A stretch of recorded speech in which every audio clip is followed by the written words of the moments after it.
So they. God damn. Yeah, nah, that's what I tell you, young nigga, about smoking them backwoods. You see what that backwood do to your motherfucking ass, make it chill. Yeah, that's that backwood. We can hotbox with them swishers all day long. Boy, that wood go set off the fire alarm. Black people are the largest consumers on earth. We have spending power, we have buying power, but we don't have any economic power. And that comes from lack of money management. Something about me is I can look at somebody's brand and I can show them how to make millions from their brand. You see a lot of these guys, they got these how to do this, how to fix your credit, how to buy real estate, but they don't have any testimonials of anybody they're giving no game to. Yeah, see, that's how you know if somebody talking what they walking. Don't tell me, show me. Them federal niggas say it's only two kind of niggas. The ones that told and the ones that wish they told. Because the ones that wish they told, is no rewards. They're actually rewards for telling. What's going on? It's your boy Aristotle Investments. I'm with the first episode of Kicking It with OGs. I'm with the main man, Charleston White. How you feeling? Oh man, I'm good. Yeah, I ain't your original gangster with the convicts and tattoos on his neck and teardrops up under his eyes. I'm the opportunity giver. Yeah. Your nigga come testify for you in court to tell the judge you're a good nigga to let go. All that. Yeah. So for one, first of all, you one of the funniest people I know. I've been watching you for the last, I'd say 4 or 5 years. Yeah. People don't know this, but we actually spent time together in Dallas. You came to the city, homie. Mm-hmm. Yeah, I got to spend a few days with you, man. We talked, we hung out. I got to see you in the club to see, so you're not a wild. You're a very, very reserved young man, and you're very mature. You light years ahead of today's young man your age, and it's evident in the fruits of your labor, right? Appreciate that. So you can always tell a tree by the fruit in which it bears. So I paid very close attention to you. Then I met your family members. So I sat back and I watched and I observed you. So that's what made me say, when I met you, it seemed like you had a strategic plan to get where you are now. Because I sat back and I watched you do this. Yeah, I watched. So you've been watching behind the sines, like yeah. I've been following. I've been watching. I've been paying attention. Yeah, nigga. So I saw you from your from when you and your lady went to Jamaica, you met up with Boosie. You kept meeting Boosie out of town. Then you were rocking with the 85. You and Desi, homie. So I watched your platform evolve and grow, and then I saw you too as an individual, but also as an influencer. You know what I'm saying? Appreciate that. Yeah. Nah, that's dope to see that you've been watching and everything. And I want to say I watched your growth as well. Like, I just remember when you started, you were happy about the fact that you would get into the industry guys, like the rapper. I remember when you first started the Instagrams, you were making your rants, and then it was getting a lot of traction. Yeah. And I was really surprised that they was even paying attention to me. Nigga, you couldn't make me believe, nigga, T.I. and all these guys, nigga, it was, you couldn't make me believe. Because it's like they in the palace. Right. And I'm down here in the pasture. Mm-hmm. You can't hear a nigga in the pasture hollering and crying and complaining about shit up there in the palace. Right. You know what I'm saying? So it amazed me that my voice reached that far. So that was really motivation to keep talking, because obviously something's working. I feel you. So do you feel like, because I remember, I watched you a lot, and I remember you saying like your approach comes from the fact that you have a message to send out, and sometimes in order to send out a message, you must deliver it in a way that gets attention so that people can listen. And so that's one of the marketing strategies that I thought was clever. It's shock jockey. So that's what I incorporated, right? To make you turn and put the light on me. Hey, fuck these rappers. So shock jockey and satire. So that was a strategy, literally. Right. And I picked that up doing taking 2 different speech classes at the community college, intro to speech and professional speech. And then taking those 2 classes and then writing papers in English 1 and English Compa 2, persuasive papers, narratives. So you learn from writing and you learn from speaking that you have to have something strong. You have to have something that grabs people's attention to make them listen to you. In your first 3 lines, your first 3 paragraphs, or your first 5 minutes of speaking. So you use shocking statements, right? But true. You use shocking statistics. You use data. 80 to 90% of men who goes to prison are rearrested within 5 years. So when them niggas get out of prison, don't pay them niggas no attention to 5 years after they've been out. Because most go back within 5 years. So them niggas just be talking. So we be like, man, what? Oh, man, he just hate. But that's the data. 1 in every 3 black, so you can walk into a school. So this is how I would get people's attention. 1, 2, 3. Say, man, one of these little niggas going to prison. What? They don't want me coming back. Well, for one, I done got their attention. I speak their language. He called us a nigga in school in front of white people. And then you got the black people who might not know the statistics saying, what do you mean 1 and 3? 1, 2, 3. One of y'all going. Count another 3. And I'm not saying but this is the data. 1 in every 3. So you walk through every school. We can go to the maternity ward. So I learned data. I learned statistics. I use information. And I found a way to deliver it in a shocking manner to make you turn and put the light on me. And then when you put the light on me, man, what this nigga, who this nigga is? What this nigga really do? So when you start to look at what I really do, man, they really work with kids and he's talking like this. Right. Well, shit, niggas, the kids gotta hear it like this because this is the only way they can accept the truth. But initially, I didn't come with a message, homie. I was burnt out in the community as every other nonprofit leader is, right? For one, you don't understand fundraising. Well, I went and understood fundraising. You don't understand the concept of donations and how to get donations and seek donations. So as a 501c3 leader, you feel like, well, man, I'm doing this all by myself. I'm spending my own money. And because of your passion and your commitment, you begin to neglect your personal life. You neglecting your financial situation because in your heart and in your mind and in your spirit, you believe this is my purpose in life. So you struggle to do it. And you better not have the biblical belief that you're supposed to be meek and humble and poor with it. So that's why most nonprofits don't get donations, because these corporations and these big funders and these big donors, they know if I give this to you, you're already poor, right? So most people, when they get the money, they go get a new car, a new truck, they go get an office, they gotta buy furniture, they gotta get a table, they gotta get the lights cut on, they get a copy machine, they gotta hire a secretary. So typically they go hire their mom, they go with their girlfriend's mom. So only 5% of the money is actually spent back into the community because you're actually needing help to help people. So that's how a lot of people get caught up on and going to federal prison by not itemizing the funds that they get through a nonprofit. You know, somebody said this one statistic. They said, think about the logic of the fact that black people don't hire black people, meaning that when you go to school, you're literally fully dependent on getting a job from another race. So they say we sit and complain about how we're not getting help, but at some point we gotta learn how to provide opportunities for ourselves. Yeah, or create them, or create them, yeah. Yeah, or create them. But so that's even in the nonprofit world, homie. So we won't support each other for whatever reason.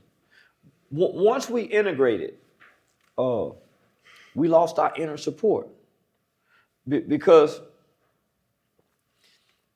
the foreigner across the street can always undercut my price. He got access to go get whatever, so he can always undercut my price. His store might be a little bigger, prettier, nicer, cleaner than mine. So once they took the signs down and they said, okay, all y'all can come over here and eat. We rush to go eat at the spaghetti houses, at the steak houses, at the lobster houses. They didn't rush to come eat at the soul food joints. That's a great point. They don't wake up on Saturday mornings and drive into our communities and go shopping. We wake up and take our families out of our communities and go across the railroad tracks and spend all our money, then come back and bring the item home. So we was programmed by Dr. King's dream. So I don't know if we can undo it. Not with us, right? But we can. I believe we can start it. I think we can. I think we can create another Black Wall Street for the third time, because they did rebuild it. Most people don't know they did rebuild it. Yeah, they did. Explain that. Explain the rebuild. It just didn't reach the status that it was before, but they did rebuild it. In Tulsa, Oklahoma. In Tulsa, Oklahoma, yeah. Okay. Yeah, they did. Atlanta became a mecca of what Black Wall Street could have been had it existed till the 1960s. It could have been what Atlanta is today in the 1960s.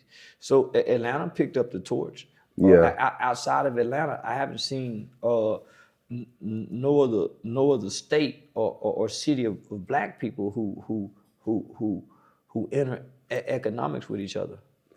Being from here, I was born in '96. I can honestly say I thought that's how life was, because I was in Atlanta. I thought like Black people get along. I just remember rappers would host baseball games together for the whole community to pull up to. It was guys like Bone Crusher, D4L. They was back in that day, the 04, 02, 03 era. I remember Atlanta during that time. And it's just nice to see the city transition to what it is. For what I heard, since I was born, that's when the city really, really took off, the Olympics. Yeah, the Olympics brought a lot of money to Atlanta. Yeah. All sports venues and entertainment events bring money into the city. Whether that's getting insurance for the venues, people stopping and buying water, chips, hotels, rental cars, plane tickets. It all brings money to it. So I want to dive into some money talk with you. Yeah. Because I feel like, that's one side I feel like a lot of people would benefit from financially. Because I feel like, in my opinion, the solution to saving Black people is the more financially literate we are, the better off I think we'll be. Yeah. You get what I'm saying? And financial literacy not only matures you with finances, but does mature you a bit in life too, in my opinion. I think it gives you a new insight on life, and a new it rebuilds the self-esteem as you look in the mirror. You understand life differently. You have a level of confidence that others don't have. You glow more, like don't you like look better now that you got some money? Yeah. I think I'm got handsome and cute, and I might be 2 inches taller. Oh, that. Yeah. I think I'm more sexy. Yeah. Oh, that. Yeah. You approach women differently on that. Yeah. You approach life differently. Because if you're not financial literate, you wake up in a compromised state. When did you first become financially literate, in your honest opinion? Where you can say, I understand money now. When I didn't have it, and I didn't have it for a long time. Nigga had me getting money, fucking it off, hitting big loud, man. And then nigga hit a point in his life where nigga seemed like nigga wasn't gonna ever get no money no more. And when was that? Let me see, I'm 46 now. So that was about 35, 36, 37, 38, 39, 40. Were you happy during those moments though? Like during those years? No. So you saying you went through a 6-year period of just depression and anger? You don't know you're depressed, but you're not happy and you're not sad. You in between, and that's depressed. See, cause when you sad, you can identify, oh, I'm sad, come on, but homie, when you it's a day-to-day state, homie. So life become a roller coaster ride at that point. It's nothing stable in your emotions and your thoughts, especially if you got kids, homie. Do you believe that was a direct correlation to you not being where you wanted to be money-wise, in your opinion? Like, do you believe money can depress choices a man? And finances? Yeah, choices and finances. Because I had money, right? A nigga had money, homie, but you don't know how to value what you have really until it's gone.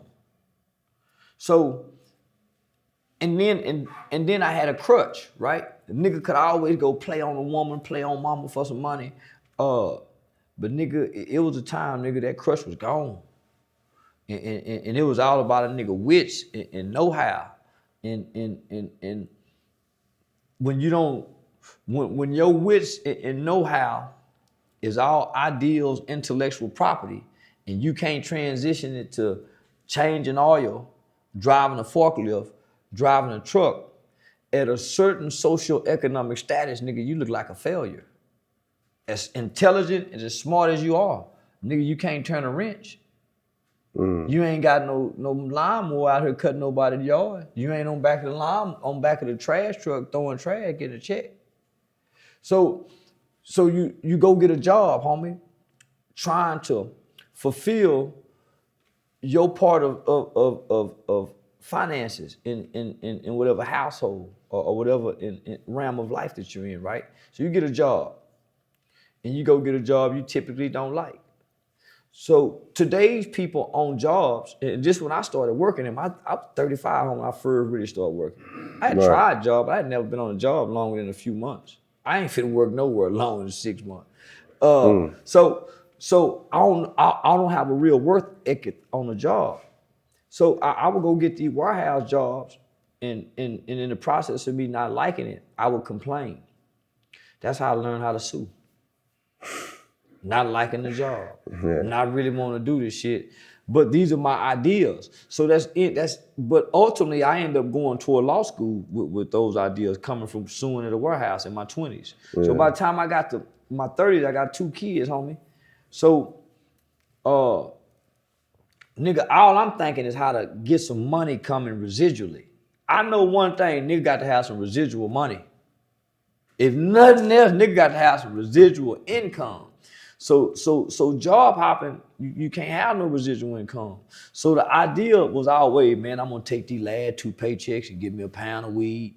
Well, that's the street niggas mentality. But with a family and kids, nigga, that you can't. That's a dead end job. I get what you're saying because you're really thinking about your freedom at that point. Yeah. So nigga quit that. So man, I don't like working on no job. I can't find no job that nigga ain't never made over $15 an hour. Ever in life. Ever in life, nigga, ain't never made over $15 an hour. And you feel like that kind of depressed you a little bit? It was, because you have a level of expectations from the people around you, your children. So when you getting off these warehouse jobs, nigga, you gotta go pick the kids up from school. And then you might only got enough gas money to pick them up and get back home. Now you ain't got enough to drive to work, but you go get paid Friday. It's your boy Aristotle Investments. Now check this out. You should check out my trial for 1 week. If you've been watching me, you done see me make $300K in a year. You done see me make $300K again in a long-term investment account. All right. So what I want to do is I want to teach you how to get started in the stock market. And we're going to give you a beginner's course. We're going to give you signals. We're going to give you everything you need to learn how to trade in less than a week. All right, it's your boy Aristotle Investments. Click the link in the description. Sign up for a trial. It's only $35. You're basically in for free. Look at all the gains we get. We can literally get you that fast. All right, so you're basically in for free, so you got nothing to lose. I don't even see why you're not doing it. Check it out. Let's get it. Charleston, what current investments are you making? Real estate. What kind of real estate? Buying property. Buying property? Yeah, I got a female friend that's she a realtor that send me a lot of property damn near every week to try to buy acres, 3/4 of acre, half of acres, and guns, 18-wheelers. I got a partner that I invest into the 18-wheeler companies, and textile. So I've been investing in textile for the last. Textile is? Textile is everything you got in your home, from curtains, cotton, socks, drawers, panties, bras, towels. And most people don't know, homie, it's a $1 trillion a year industry. And how can somebody get into investing into textile? Black people need to start buying more. So think about all the clothes that we buy, right? Whether that's making these hoodies, whether we buy socks, whether we buy drawers, that's a necessity.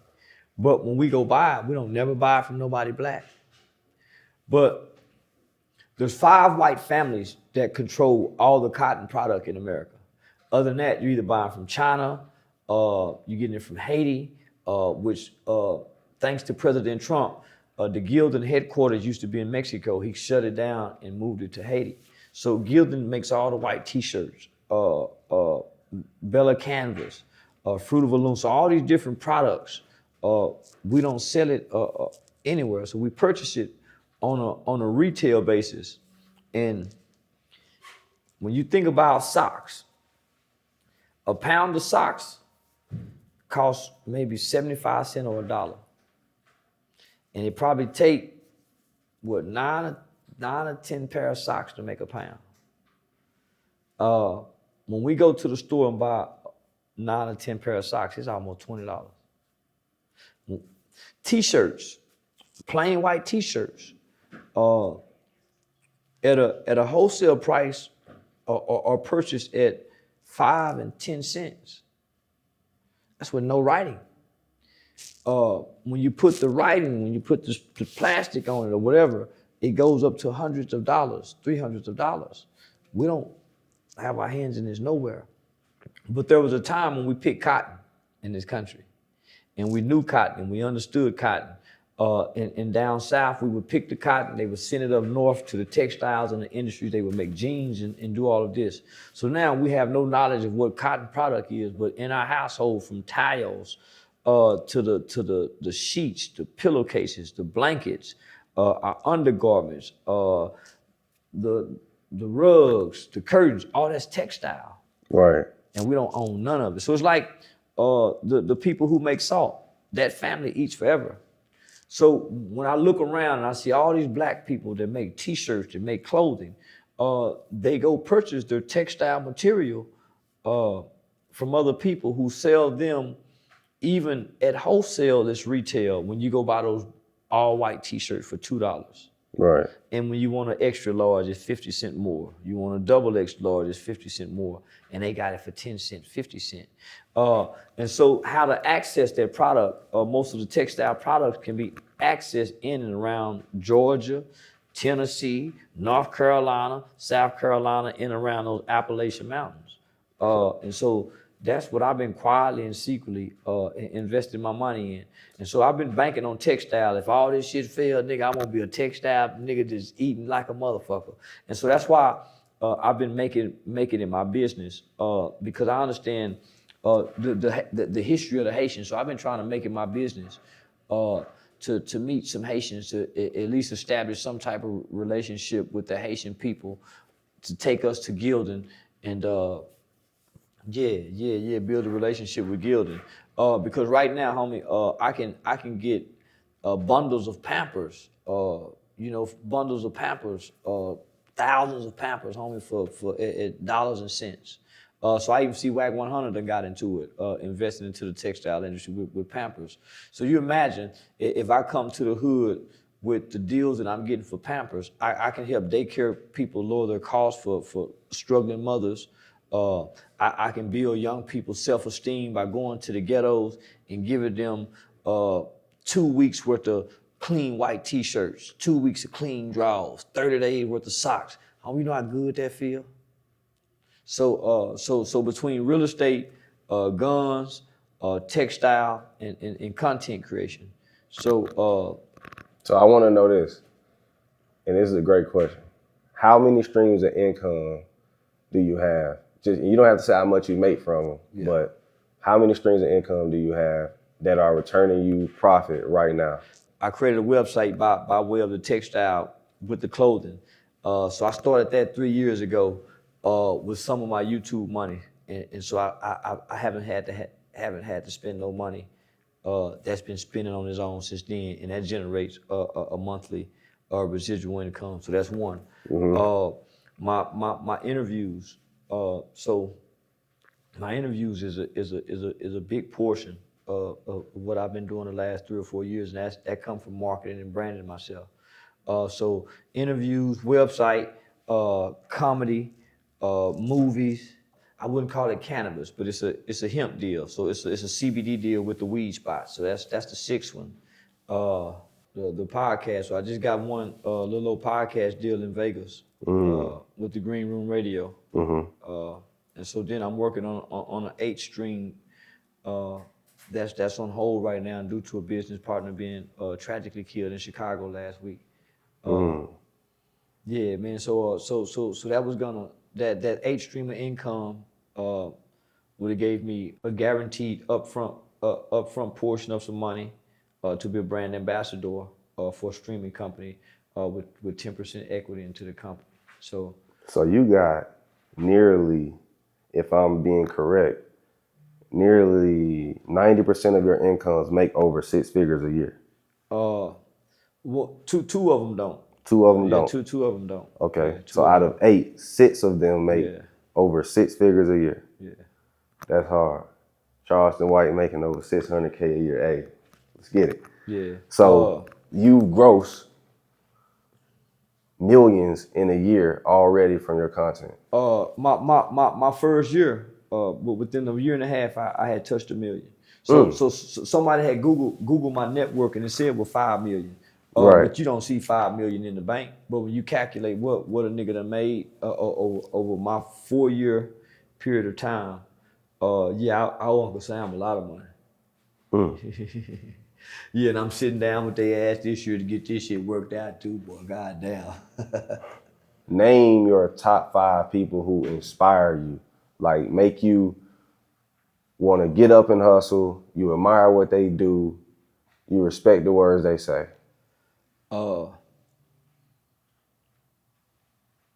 None. Yeah, none. Nobody moves you enough.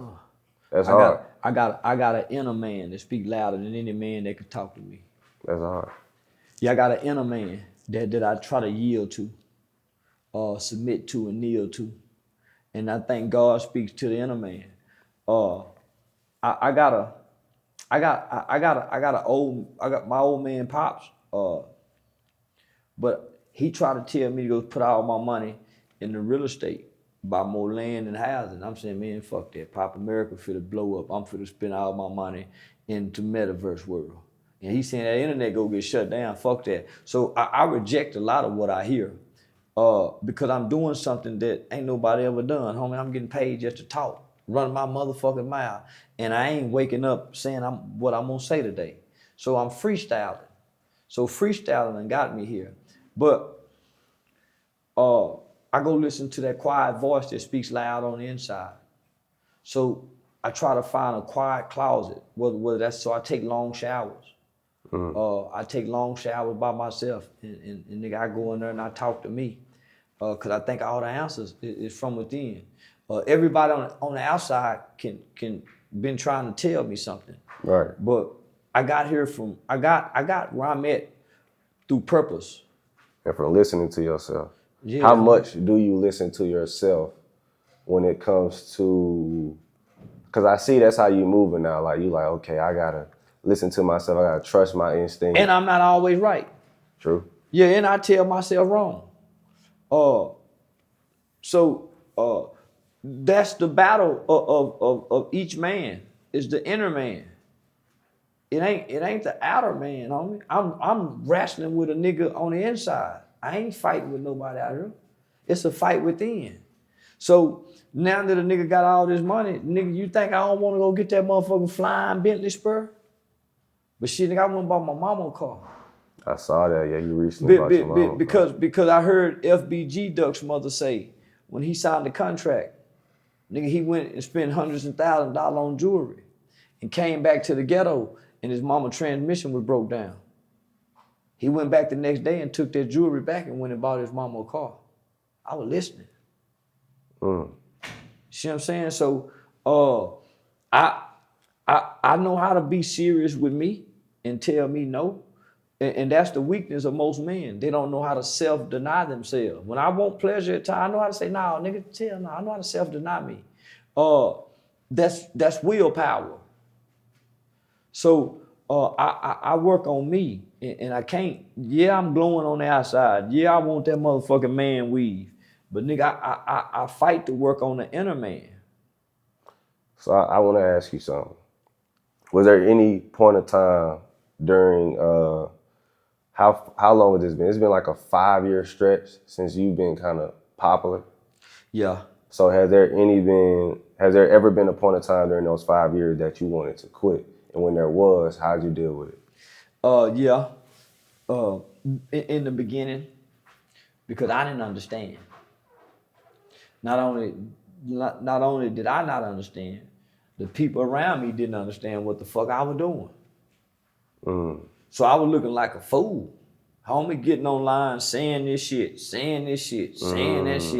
Nigga, I was looking like a fool. So they would say that in the comments.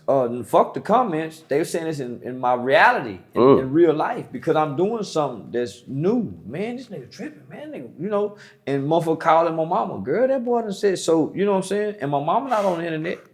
So motherfucker calling my mama about what I done said. Right. So I was getting 1 million views on Facebook long before I went viral on anywhere else. So my the people in the city and the people who know me and went to school with me, a lot of people had turned their backs on me and shunned me for the things that I was saying. Not only that, I lost a lot of political, as they would say, I fell from political grace because I was a political pillar within the county. I remember, yeah. Yeah, I was a political pillar. I saw you speaking in courthouses. I saw you doing a lot of community White activism House, work. nigga, I was on a private phone call with Barack Obama. So social media, like, pretty much made it to where they didn't want you on those platforms anymore. It wasn't social media. It was the shit I was doing and saying. Because I didn't start out saying this is what I'm gonna do. I started out angry and frustrated. And this was an outlet. And I'm mad, and I'm feeling like how most nonprofit people feel. They feel like most people don't use them. Then took my programs, heard the angry man. Nigga feel like you're not being used. And not only that, the kids believe in you, but you poor. Nigga. Not you poor, my nigga, but you a hero in the community, but you struggling and poor. You a hero to everybody kids, but nigga, when you go home, your kids putting their head down, my nigga. You picking them up in a good time van. Nigga, you jumping out, poor. Daddy, can I go here? No. Stop asking me for some ice cream. We got ice cream at home. But it's frostbitten. Scrape it off. You know, but you snapping out of frustration and shame. Nigga, it's hard to be loving poor. Yeah. It's hard to be a loving motherfucking daddy poor, my nigga. And you keep got to say, I ain't got it. Man, I ain't got it. They go start resenting you. So, now, my nigga. So, here I am, nigga. I'm waking up telling them now, but I'm out here fundraising and fitting up rooms with backpacks and new toys for Christmas time. Nigga, I need some of these toys. But I ain't taking none home to my kid because I'm trying to be an honest guy. So I want to ask you this question too. What do you believe ultimately will save Black people into financial liberation, but also bringing back the black family? What are the solutions? Because we always talk about the problem. What are the solutions, in your opinion? Man, before we can even start trying to break bread with money with each other, homie, we got to go start back borrowing sugar from one another.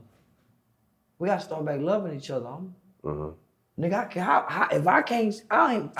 I can't even borrow no sugar. It's just motherfucker. You think I'm gonna spend $1 on you, nigga? Mm-hmm.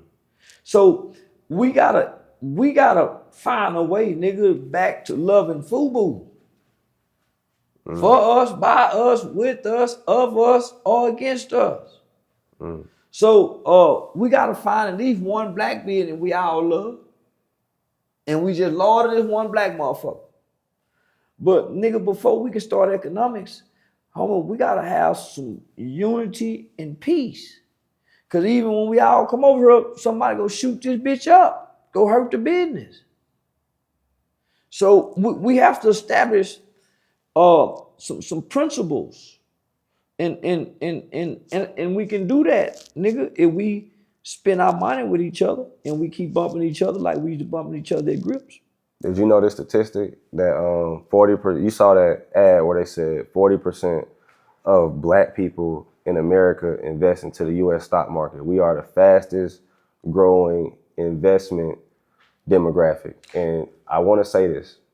That's a new group, though. The revolution, in my opinion, you know how they say the revolution doesn't be televised? I feel like they been seeing these numbers go up, but they never told us till it got to 40%. So I'm like, what about when it was 20, 15, 10, you know, when it's rising? So I say this to say, do you believe that the revolution will not be televised and we're doing better than what we think or what social media is telling us we're doing?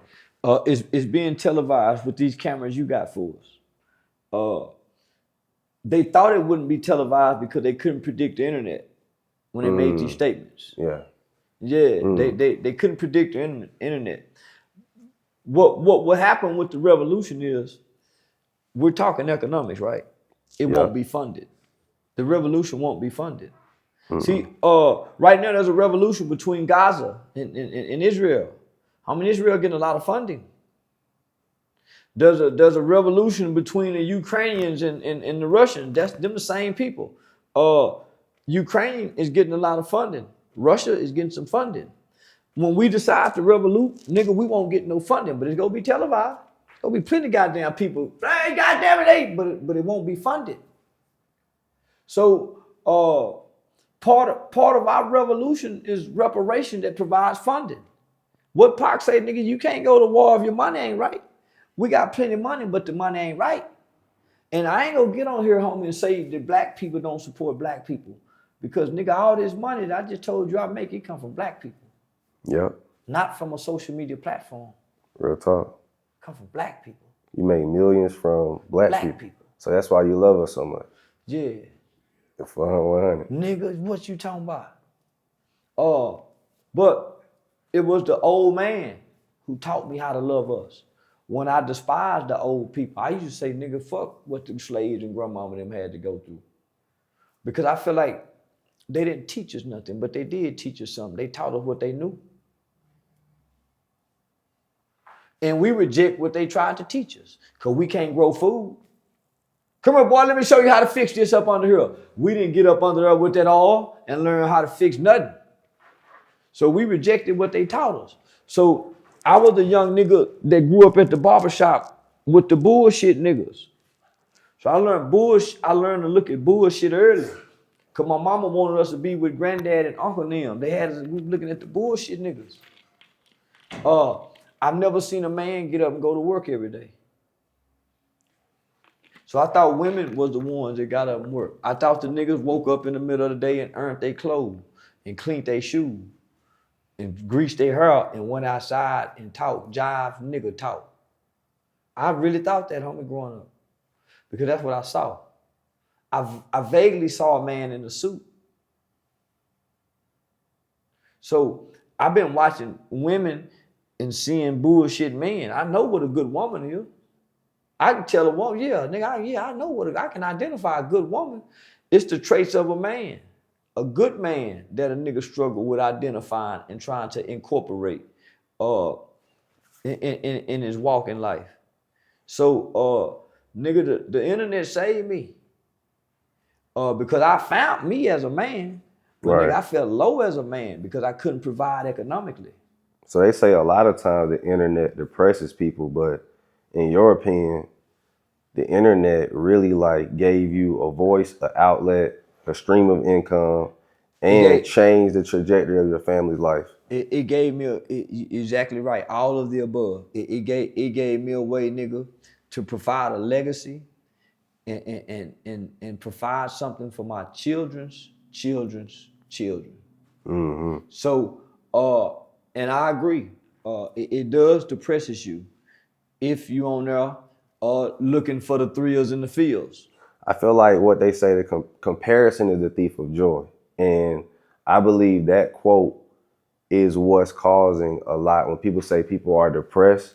Because, you know, they say the girls, they're mad about their body image because they're comparing. The boys feel emasculated because they like, okay, I want that fine girl too, but only he's getting it, so he's comparing. Do you feel like, what is your opinion on that statement? Comparison is the thief of joy correlated to the internet. Perception is reality. Perception is reality. So, but reality has nothing to do with the truth. So these are these young people's perceptions that's not true. So if you live in that world where your perception is really not true, but this is what you perceive to be true, you can't help but be depressed because you don't know how to unplug. This is dope, nigga. The internet is dope, nigga. This really the coldest drug since crack. It's dope. It's perspective. And it feeds that dopamine. Nigga, it releases serotonin. You look up and nigga, you got 2,000 likes. You know how much serotonin, nigga, flowing? Ooh, shit. Nigga, you go viral, you on dopamine for a week. So, I remember when it was number 25 people watching. I still got that dopamine. You know what I feel like too? It's like, you know what they say, when you're doing it because it's an outlet or that you love it, you end up making money from it. So it's like you were doing it without getting paid. So that's why they say, if you can't do something without getting paid, you probably... I was doing it for years. Without getting paid. Ooh, I was feeling stupid. Boy, man, I was feeling dumb because I didn't know how to get paid. And I'm on this motherfucker every day. Nigga, I'm on this bitch every day. And they say you can get paid. And I'm watching niggas get paid. I'm watching niggas with money this goddamn big. Acting like they selling dope, but they got a paying YouTube channel. I mean, I'm watching niggas with big money acting like they selling dope, but they got a paid YouTube channel. And I'm saying, man, I know these niggas ain't selling dope. So I'm on this bitch every day. Nigga, every day. I wake up, nigga. So I got the peep ad in the motherfucker. I'm finna look at this phone. I'm going to the bathroom to pee. Nigga, I ain't said nothing to God. Nigga, I'm gonna grab that phone. If I'm out of town, nigga, I'm gonna roll over. If I wake up out my sleep in the middle of the night, I'm gonna look at that motherfucking phone, see who done left a message, who done liked something, who done shared something. So the inner man is saying, God damn, nigga, you entertaining all these people for free and you ain't getting nothing. So now it's a shaming process that you feel, that you can't say. Man, I feel shame for getting on her. They feel like you low-key embarrassing yourself. Well, especially because you're not getting money from it. Especially if you arguing with a motherfucker. You in the comment section going back and forward. You leaving your comment on down every other video. Everything you don't like, you comment on. That's because you feeling shame. I done been there, homie. You're right, because it's crazy because I've been there. And then whenever somebody comments something negative under my post, whenever... We gonna argue for a week? No. We're not gonna argue. No. I had to learn this. I've been in that place. I know what it's like to see somebody up when I wasn't up.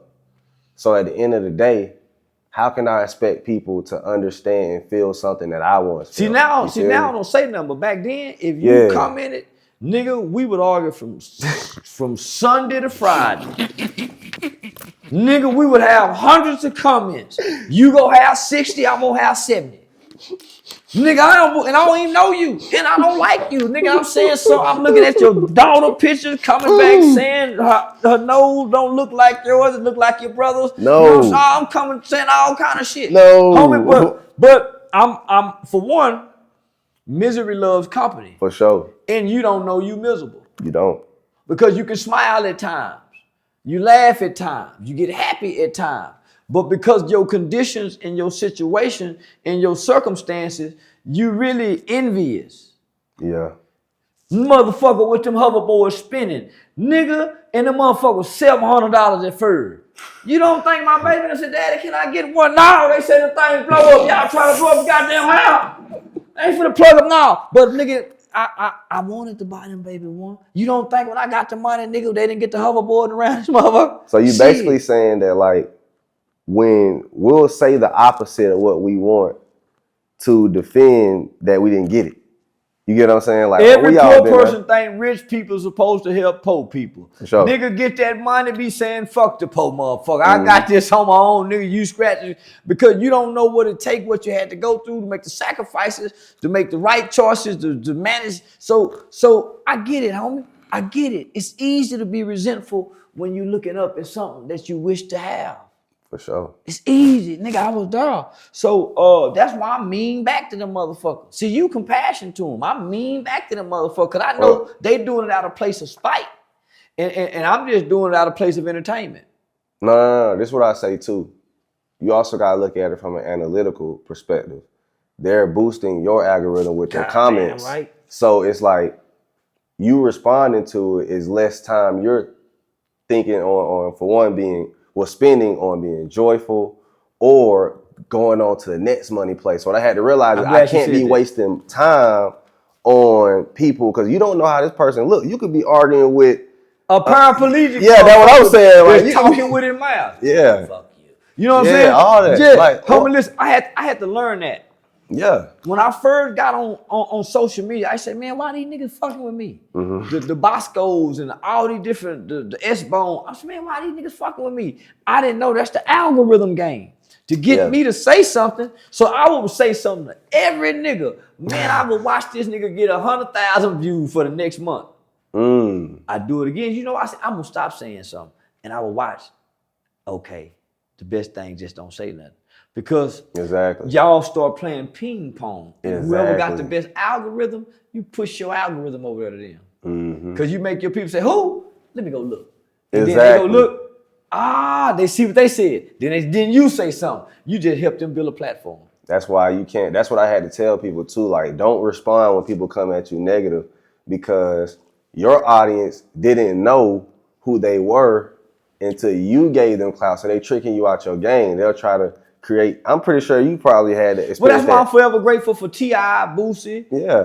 Quite a few of them. So they took your bait. Yeah, exactly. I'm forever grateful for them. They took your bait. Yeah, they took it. So I'm like, wow, I was celebrating like a motherfucker. So yeah. So you somebody who directly benefited from baiting people. So you understand. So now, really, you have to understand the people who are trying to bait you. Listen, they get me. Man, they done got you before. Who really got you out your character before? No, nobody. Come on now, somebody. I'm talking about when the camera was off, you was screaming like, man, no, that motherfucker did like all that. Keep it 1,000. I'm trying. Who got the best of you one time? You was like, damn, that motherfucker got me. I'm trying to think. I can't think of nobody ever got you like that. Cause it's been real smooth. You know, other than a few, you know, few arguments here and there, it's been real smooth. I done felt played more than anything. So it's about business that hurt. I'm the same way. Like I don't care nothing about this social media shit. Fuck with my money. That shit hurt. I ain't even gonna get into that. But like it's like no, don't say who. But it's like. Name some times, and don't say names. Just name some business practices that happened that taught you lessons that you would give to the young black man who's 18 years old and say, avoid this shit right here. When I was doing youth advocacy work, I was partnering with the Campaign Fair Sentencing the Youth. I was a member of an organization called ICANN, Incarcerated Children's Advocacy Network. And so this is a national organization based out of Washington, D.C. So we used to meet every year, every November, to do a national convening and do training on Capitol Hill. And so I had a Jewish attorney, small little short lady out of Baltimore.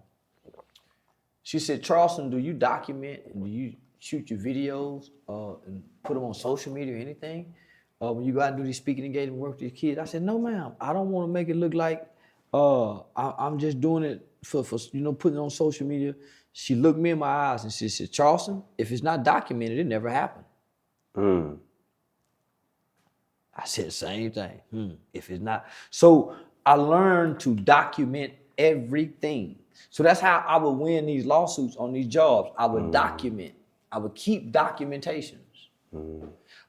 Even when you get off probation, even when you pay your probation fees, even when you keep documentation. So I learned documentation beat conversation.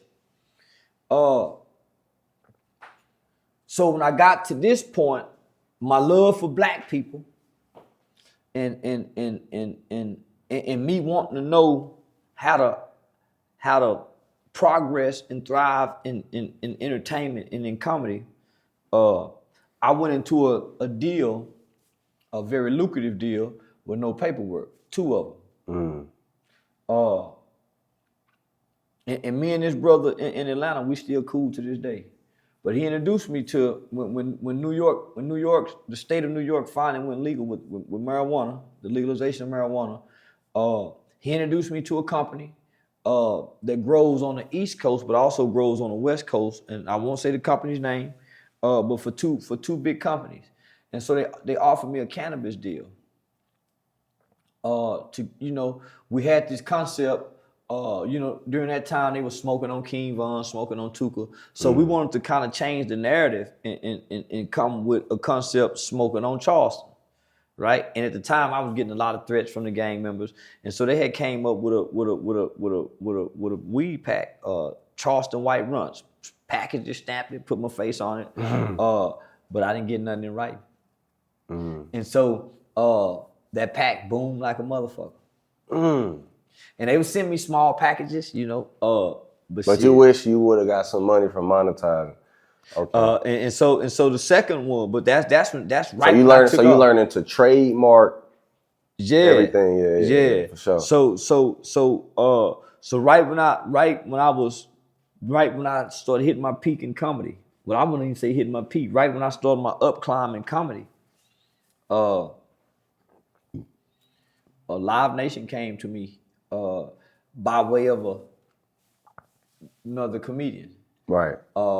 We met like 2 gentlemen, like 2 black, in my mind, this is how I envision 2 stand-up black men handle business.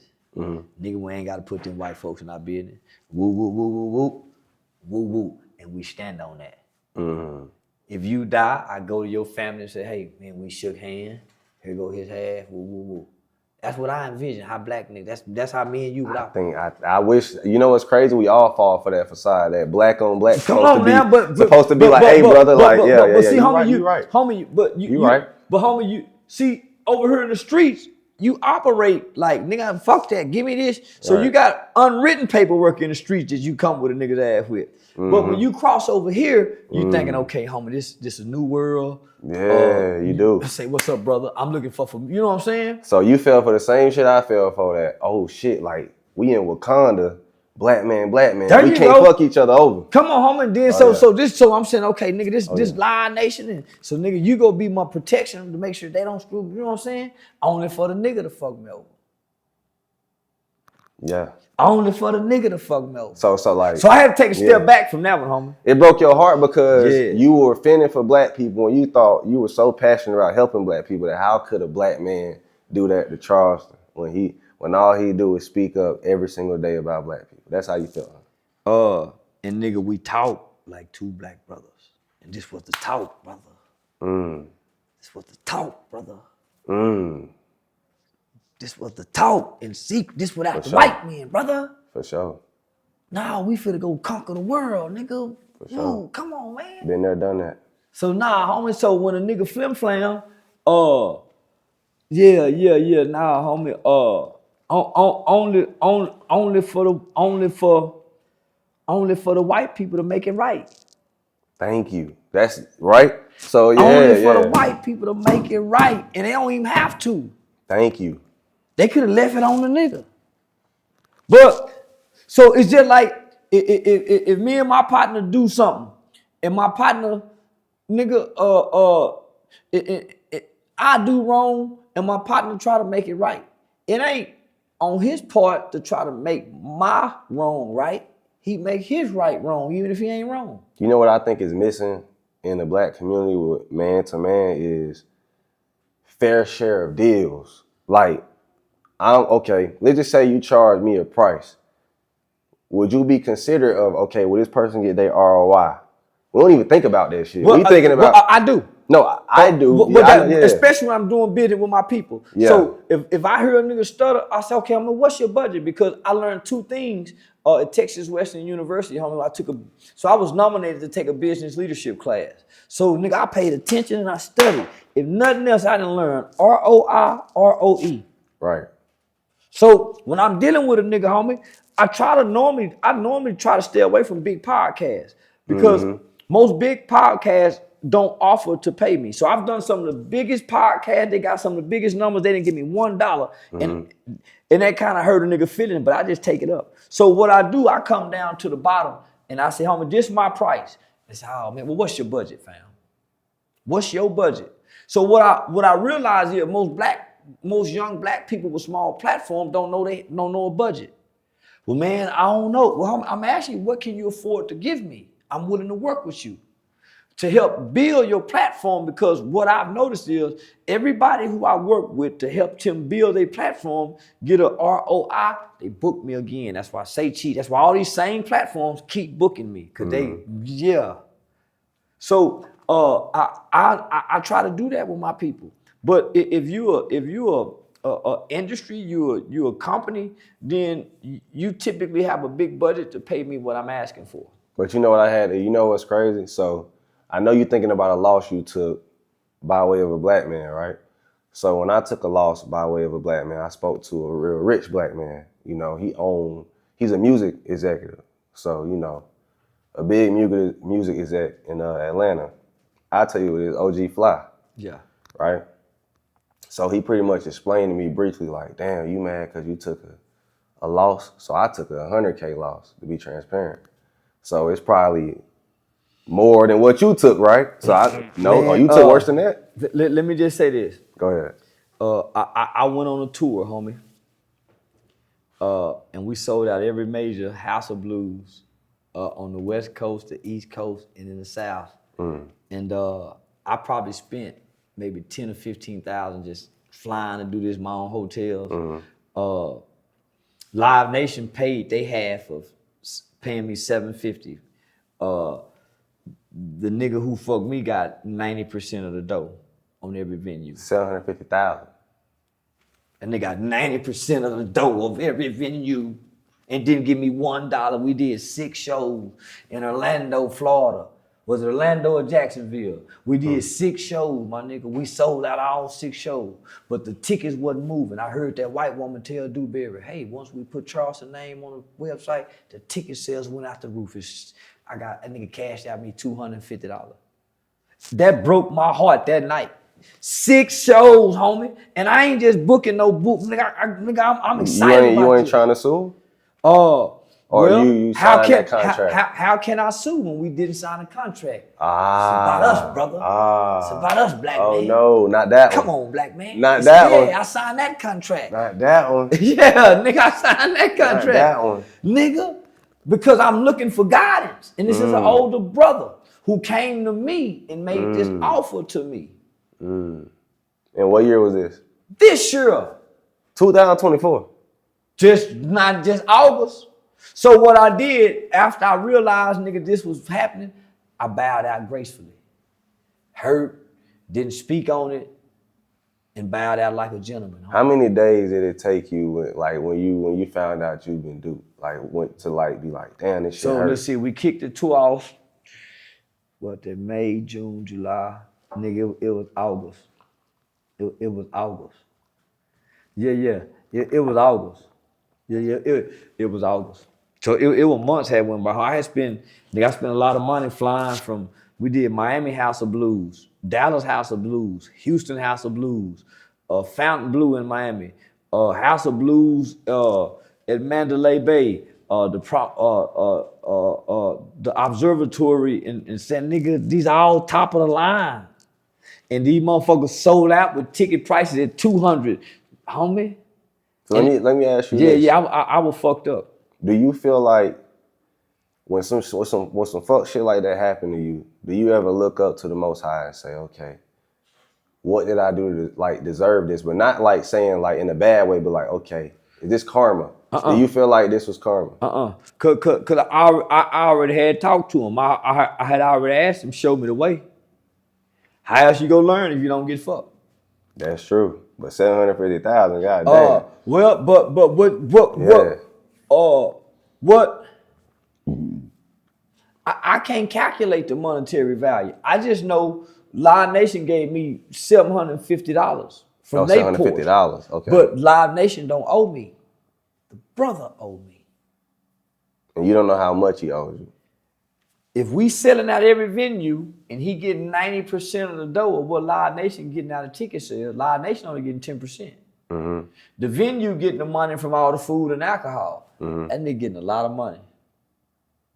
And not only that, I got merchandise I can sell. So part of the agreement was, oh man, we'll talk about the money later, nigga. Shit, I'm making money right now. Nigga, I'm gonna do interviews on the road and I got my merch to sell. Mm-hmm. Hey man, you can't sell your merch no more. Because your merch ain't selling, my merch selling.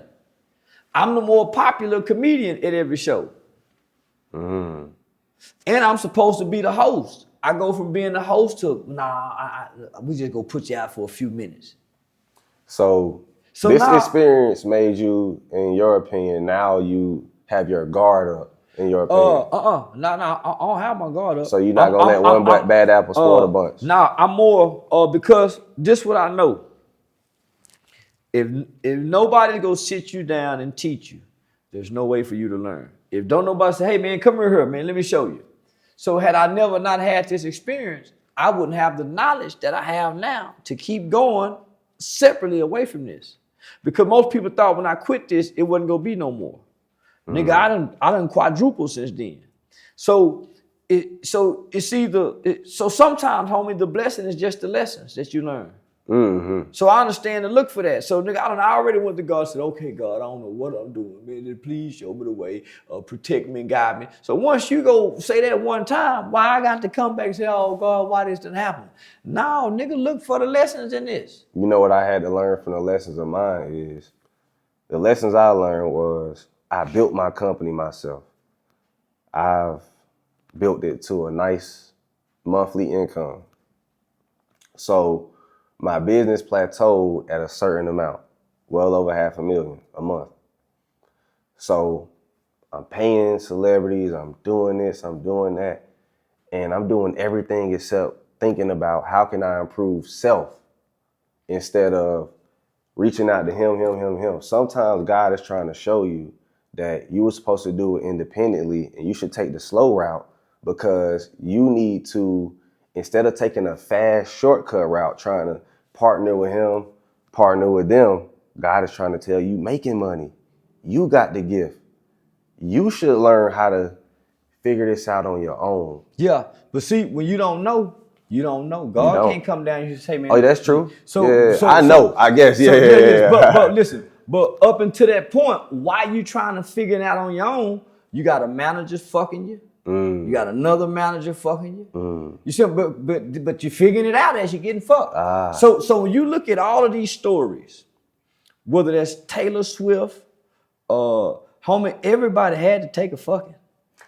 That's why I put the shit within in my household. And people were like, how do you keep your money so?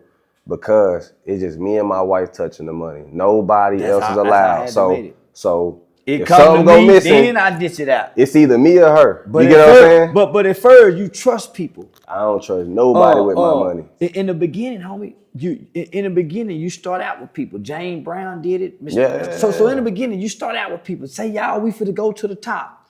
and nigga, the people around say, okay, we going. Then nigga, this one might be stealing.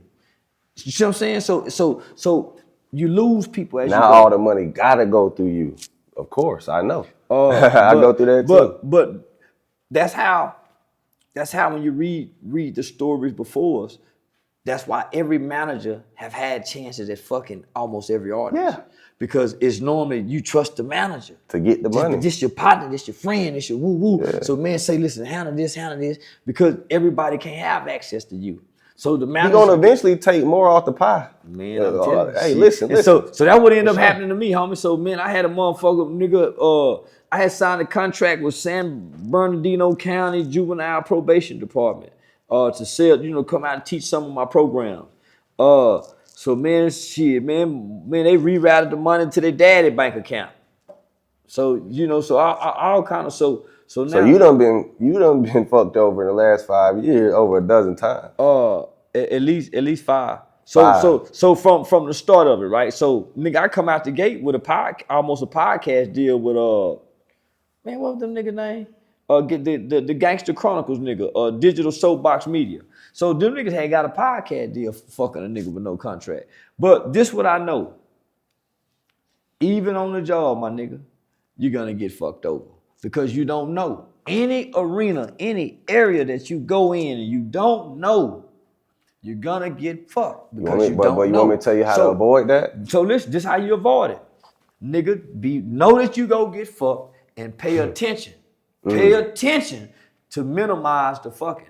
It's just like a woman who go take a car because you're gonna get taxed for your lack of knowledge. Yeah. So if you go into the music industry as a new artist, you're gonna get fucked. Yeah. If you go into at McDonald's on a new job, you're gonna get fucked. They're not gonna pay you. So just pay attention so you can minimize how long and how much you get fucked. But initially, you're gonna get fucked in the beginning.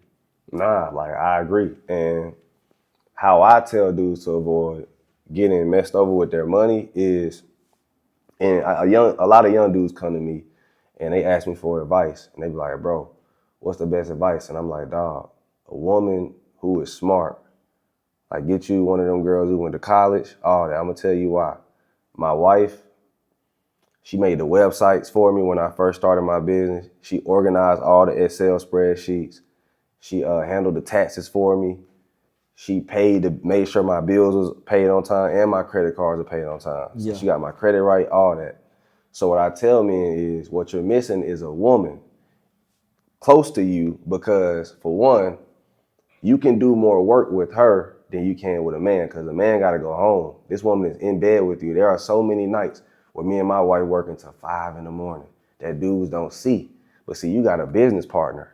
My wife is my business partner. So I'm out working you. I'm a cheating nigga, so I don't trust my woman that much for my money. Oh yeah. Yeah, I'm a cheating motherfucker. Yeah, I'm gonna run out with that dick. So now she gonna stop doing shit that she normally ain't gonna do. Not if you play and you talk to her. I ain't. You ain't got that type of wife. Man, I got that. My wife don't drink, she don't smoke. I'm openly telling you I cheat. She still love me to death. She ain't pausing me yet, cook for me if I wait. I got a very loyal wife. But nigga, I'm not banking. I'm not putting that much trust in a woman's emotion, and I know what kind of nigga I am. Oh yeah, for sure. I'm gonna go mom and my sister. We can do that. I know they ain't gonna steal. They ain't gonna never get mad at me. I feel you on that. But I get what you're saying. Yeah, I can't trust my goddamn sister. And that make logical sense. Especially when you very few men are successful alone. For sure. So I got a Coretta Scott King kind of wife. While I go out and preach throughout the South, I get the hormone and still preach good messages, and my wife still present herself as a dignified wife. That's beautiful. Yeah. And you still with your wife? Yeah, we still married today. You're happily married. She's still playing like she happily married with me. I said, baby, you playing? She said, no, baby, I'm for real. You my riding motherfucker. So what made you, through the midst of it all, stay with your wife? Is it cheaper to keep her? No. Okay. Nigga, who can love a nigga unconditionally like this? You afraid that any woman who steps in is not gonna love you for you. They gonna want what you have. And you don't like that. I done had women love me broke. See, your woman don't pick you to love see, you don't pick no woman that want to love you. Nigga, you go find a woman that have no intention on loving you and she fall in love with you by the kind of man you is. So I'm that kind of nigga. I ain't taking that low hanging fruit that like me that'll fall. No, nigga, when I met my wife, I said, we get married. She said, I ain't never married nobody. And I wasn't in no position to marry her. So I'm a lovable kind of nigga based on my traits, my mind. But nigga, I'm an old school man. Yeah, I'm an old school man. Nigga, I think a nigga laying in the bed with a woman at nighttime half week. He got to separate to be a strong man in the soil. He can't be up under her all the time to be no strong man. Cause he got to go, so that's how I was taught. Man, nigga going home, laying in that bed with that woman, how strong can he be? Cause he got to be home with her every day. So what if my job required me to be over here? Hey, call me when you need some money. Take care of this household. So when my wife go to fucking with me about what she see on the camera, who she see me with, what she see on the internet, I tell her, baby, worry about this house. Worry about taking care of the home front. Don't worry about what I'm doing out here in the jungle, hunting. You take care of the home front. Yeah, long as I don't bring nothing, long as don't know show up to the door. No, you take care of the home front. Try to make this better. If you know I'm making this money, start you a business. Yeah, so you a different kind of young brother. That graciously, I've seen you operate away from your lady, homie. So you a different kind of young brother. So that's all I'm gonna say. We done been out in the strip club fucking around. So you're a different kind of young brother. The thrills not, I wouldn't say a woman's not your weakness, but you're very focused. You're very focused. And you've been having money for a long time, so you know you got a lot to lose. Yeah, some of them hoes might can still trick me up in a lawsuit. Cause I still, cause I still fuck with hoes to a certain degree. But I'm the old school nigga, homie. In my mind, nigga, I can't imagine going home 7 days a week laying next to the same woman. I can't imagine that. And I'm married. I can't imagine going home 7 days a week for year in, year out, when nigga, no, homie, I can't. And I have to be there. Now, I like to slip in and pop in, but no, I don't want to have to be there. So, I gotta trust mama and them with that. I gotta trust mama and them with that. No, it's hard. So talk to me about this. What ways is Charleston White now setting his family up for generational wealth? Like, are you doing? Go ahead, I'll let you answer. I'm equity deals, homie. So equity deals. So I'm thinking equity. So even if I fuck off the money I'm making, those equity deals are secure, and insurance policies. Life insurance. Goddamn right. Shit, you goddamn right. At least $1 million on me right now. And I want to, everybody that fuck with me, I tell them go put an insurance policy on me. Yeah, everybody fuck with me, homie. Man, go put an insurance policy on me. Yeah, but between branding myself as what I am, and then signing other deals or brand deals with companies that I think that will be around here for a while. The equity that I get out of that, homie, my kids will be set. The idea is to eventually have a Charleston White app. Perfect. Yeah, that's the ultimate goal. Is to have a Charleston White app. So we need those app developers ASAP. Message me, and hey, I'm gonna try to connect y'all to him. Yeah. Send me your best. You need an app. So right now I'm in talks with a big actor, and we're probably 99.9% complete with making this deal. They're purchasing our documentary that Infomize did. Yeah. Bad motherfucker. So I can't wait to tell the news. But now so we're just about getting this deal wrapped up. you're right. If you created an app and had your loyal followers pay for your exclusive content, and every podcast you went on, you told them, look. I watched 85 South. I got the game from 85 South. Yeah, they do that. Yeah, they got their own app. I got the game from 85 South. Man, I watched them niggas content do it. On them. Because when I done my interview there, they done an exclusive interview on the app first. Then they took it to YouTube. So they hit both times, right? So I watched them do it. And I said, man, that's the ultimate goal. Shout out to Chad. You know Chad, right? Yeah. So that's the ultimate goal, homie, is to because that's what Kick and Twitch is all them doing, pulling people away from these people and bringing them to their app. So man, I'm saying, homie, I've lost in the last 4 years, I've lost over 24 Instagram pages. All with 200,000 followers or more. And so, you lost like 5 YouTube pages. Yeah, I lost 5 YouTube pages. So if I've never lost that audience, man, I would have 10, 15 million followers. But I have so I'm 2 billion hashtag Charleston White on TikTok. You know what you missing too, Charleston White? I'm gonna be honest with you that I don't think nobody ever told you this. Data. You don't have names, numbers, and emails of the people. Now you probably get them from if they got. I get them from my website. You get it from your website. I get some. They order my stuff from the website. Okay, you do get data from that. So now you need more data, which could be the app. And what I think you should do is collect data. Let me explain why. Because you can sell it. Exactly.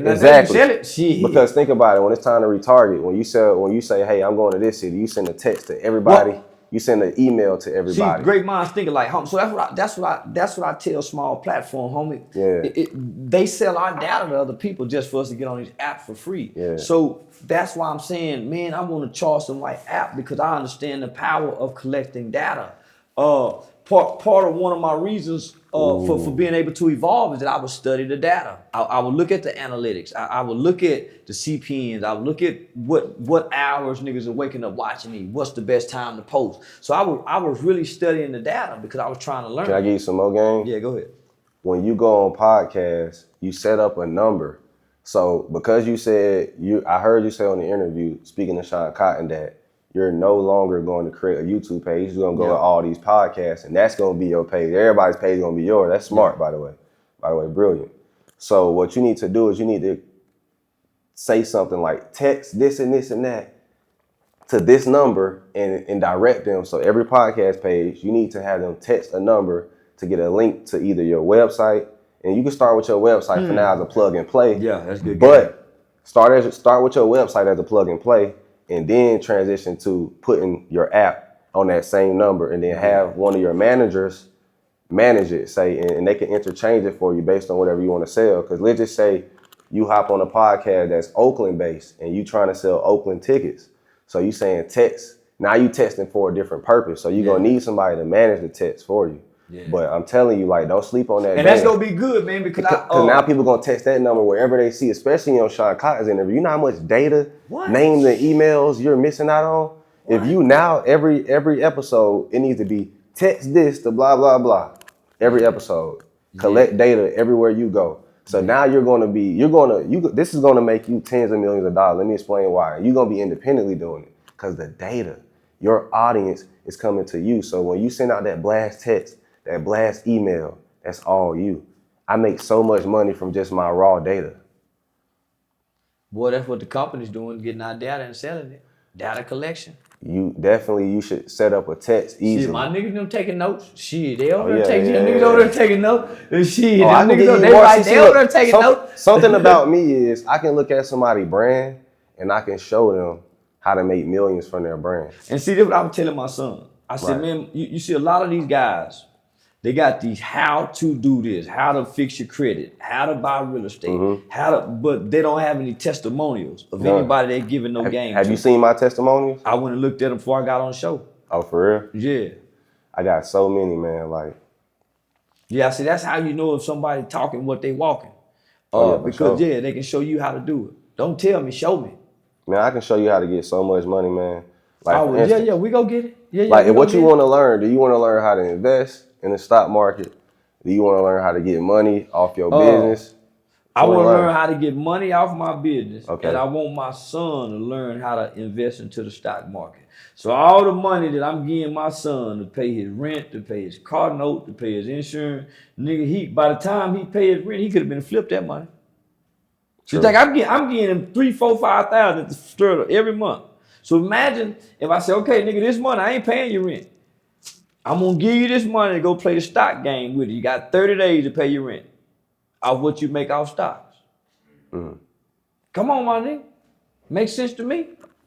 It's like, what else I see in your brand that's gonna make money? I think you definitely need to collect data. I'm gonna be honest with you. Once you get to that step, you're gonna be surprised how much you're gonna not need people. But it is easy to partner with people, but never, not to never sign a partnership that takes away from what you do on your own.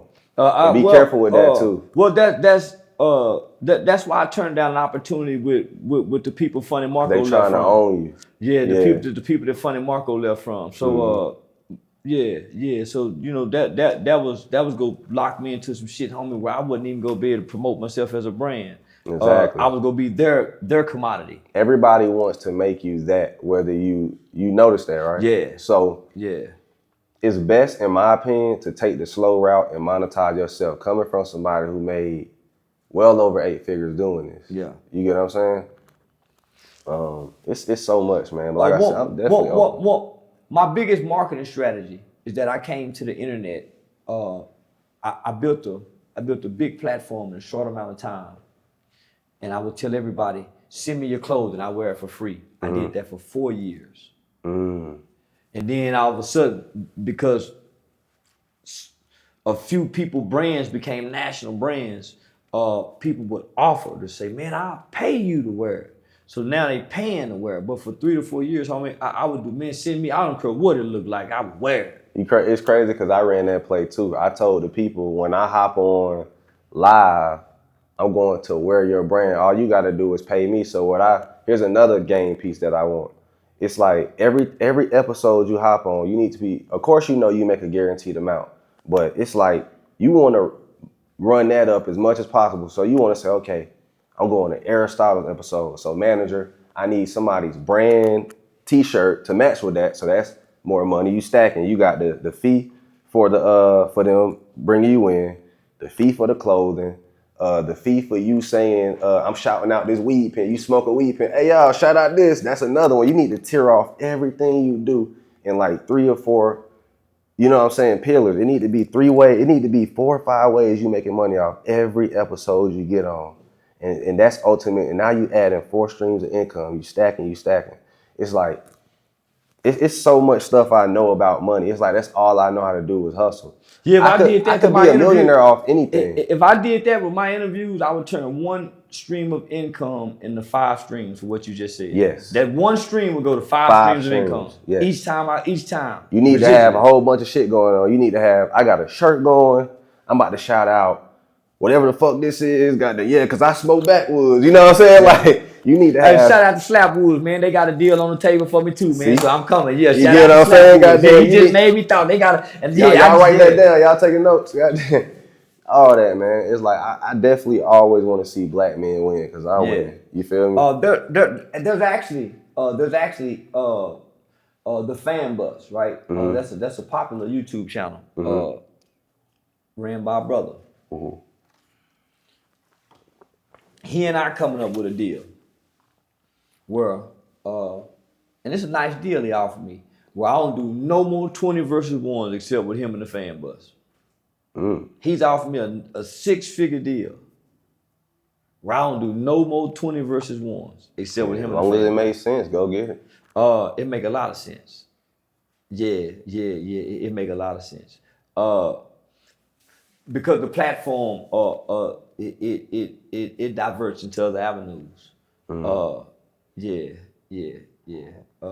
diverts into other avenues. So I like that too. Like people, but what I learned too is attention draws money. Where there's attention, that's where the money is. That's why the Super Bowl commercials cost $7 million. That's why your slot costs this attention. Your name is such a household name in the algorithm. And you know that. Yeah. YouTube, if you Charleston White, other people like people I never heard of, podcasts gonna pop up. And then I go to like, okay, who is this guy? Now I'm following him. Yeah. And that's how it turns out. It works. And that's part of my market to people. Man, I'm gonna get you an algorithm. Nothing else, I'm gonna get you an algorithm.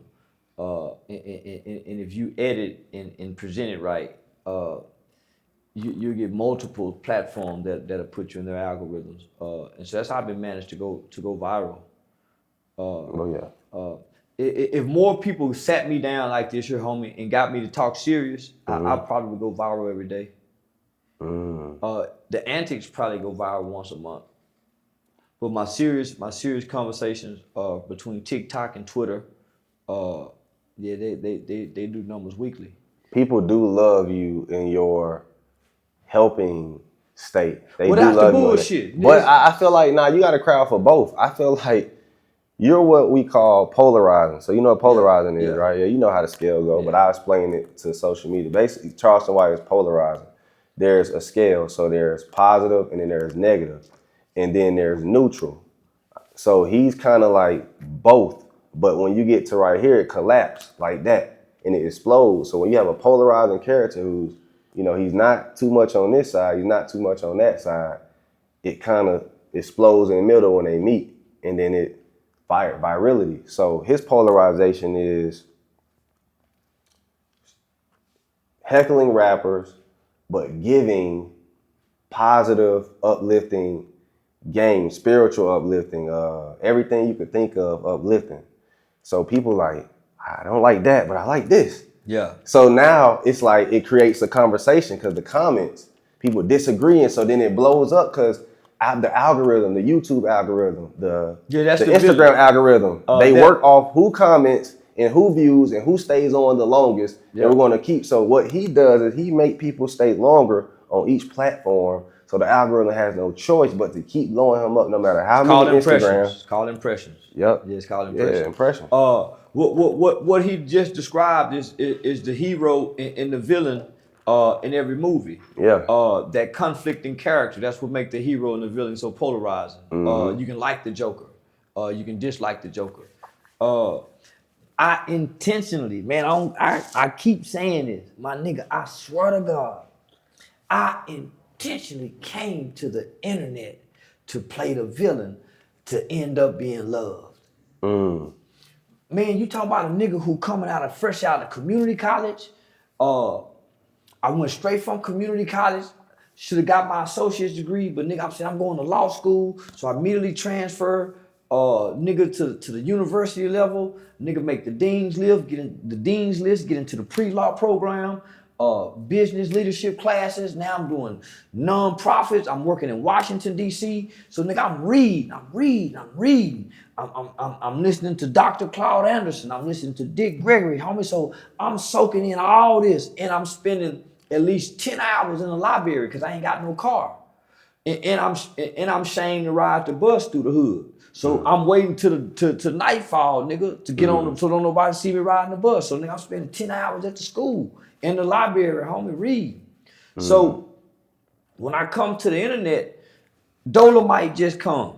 Eddie Murphy just dropped Dolomite. So nigga, I had just took British literature. I had took theater arts. So all of this is in my mind.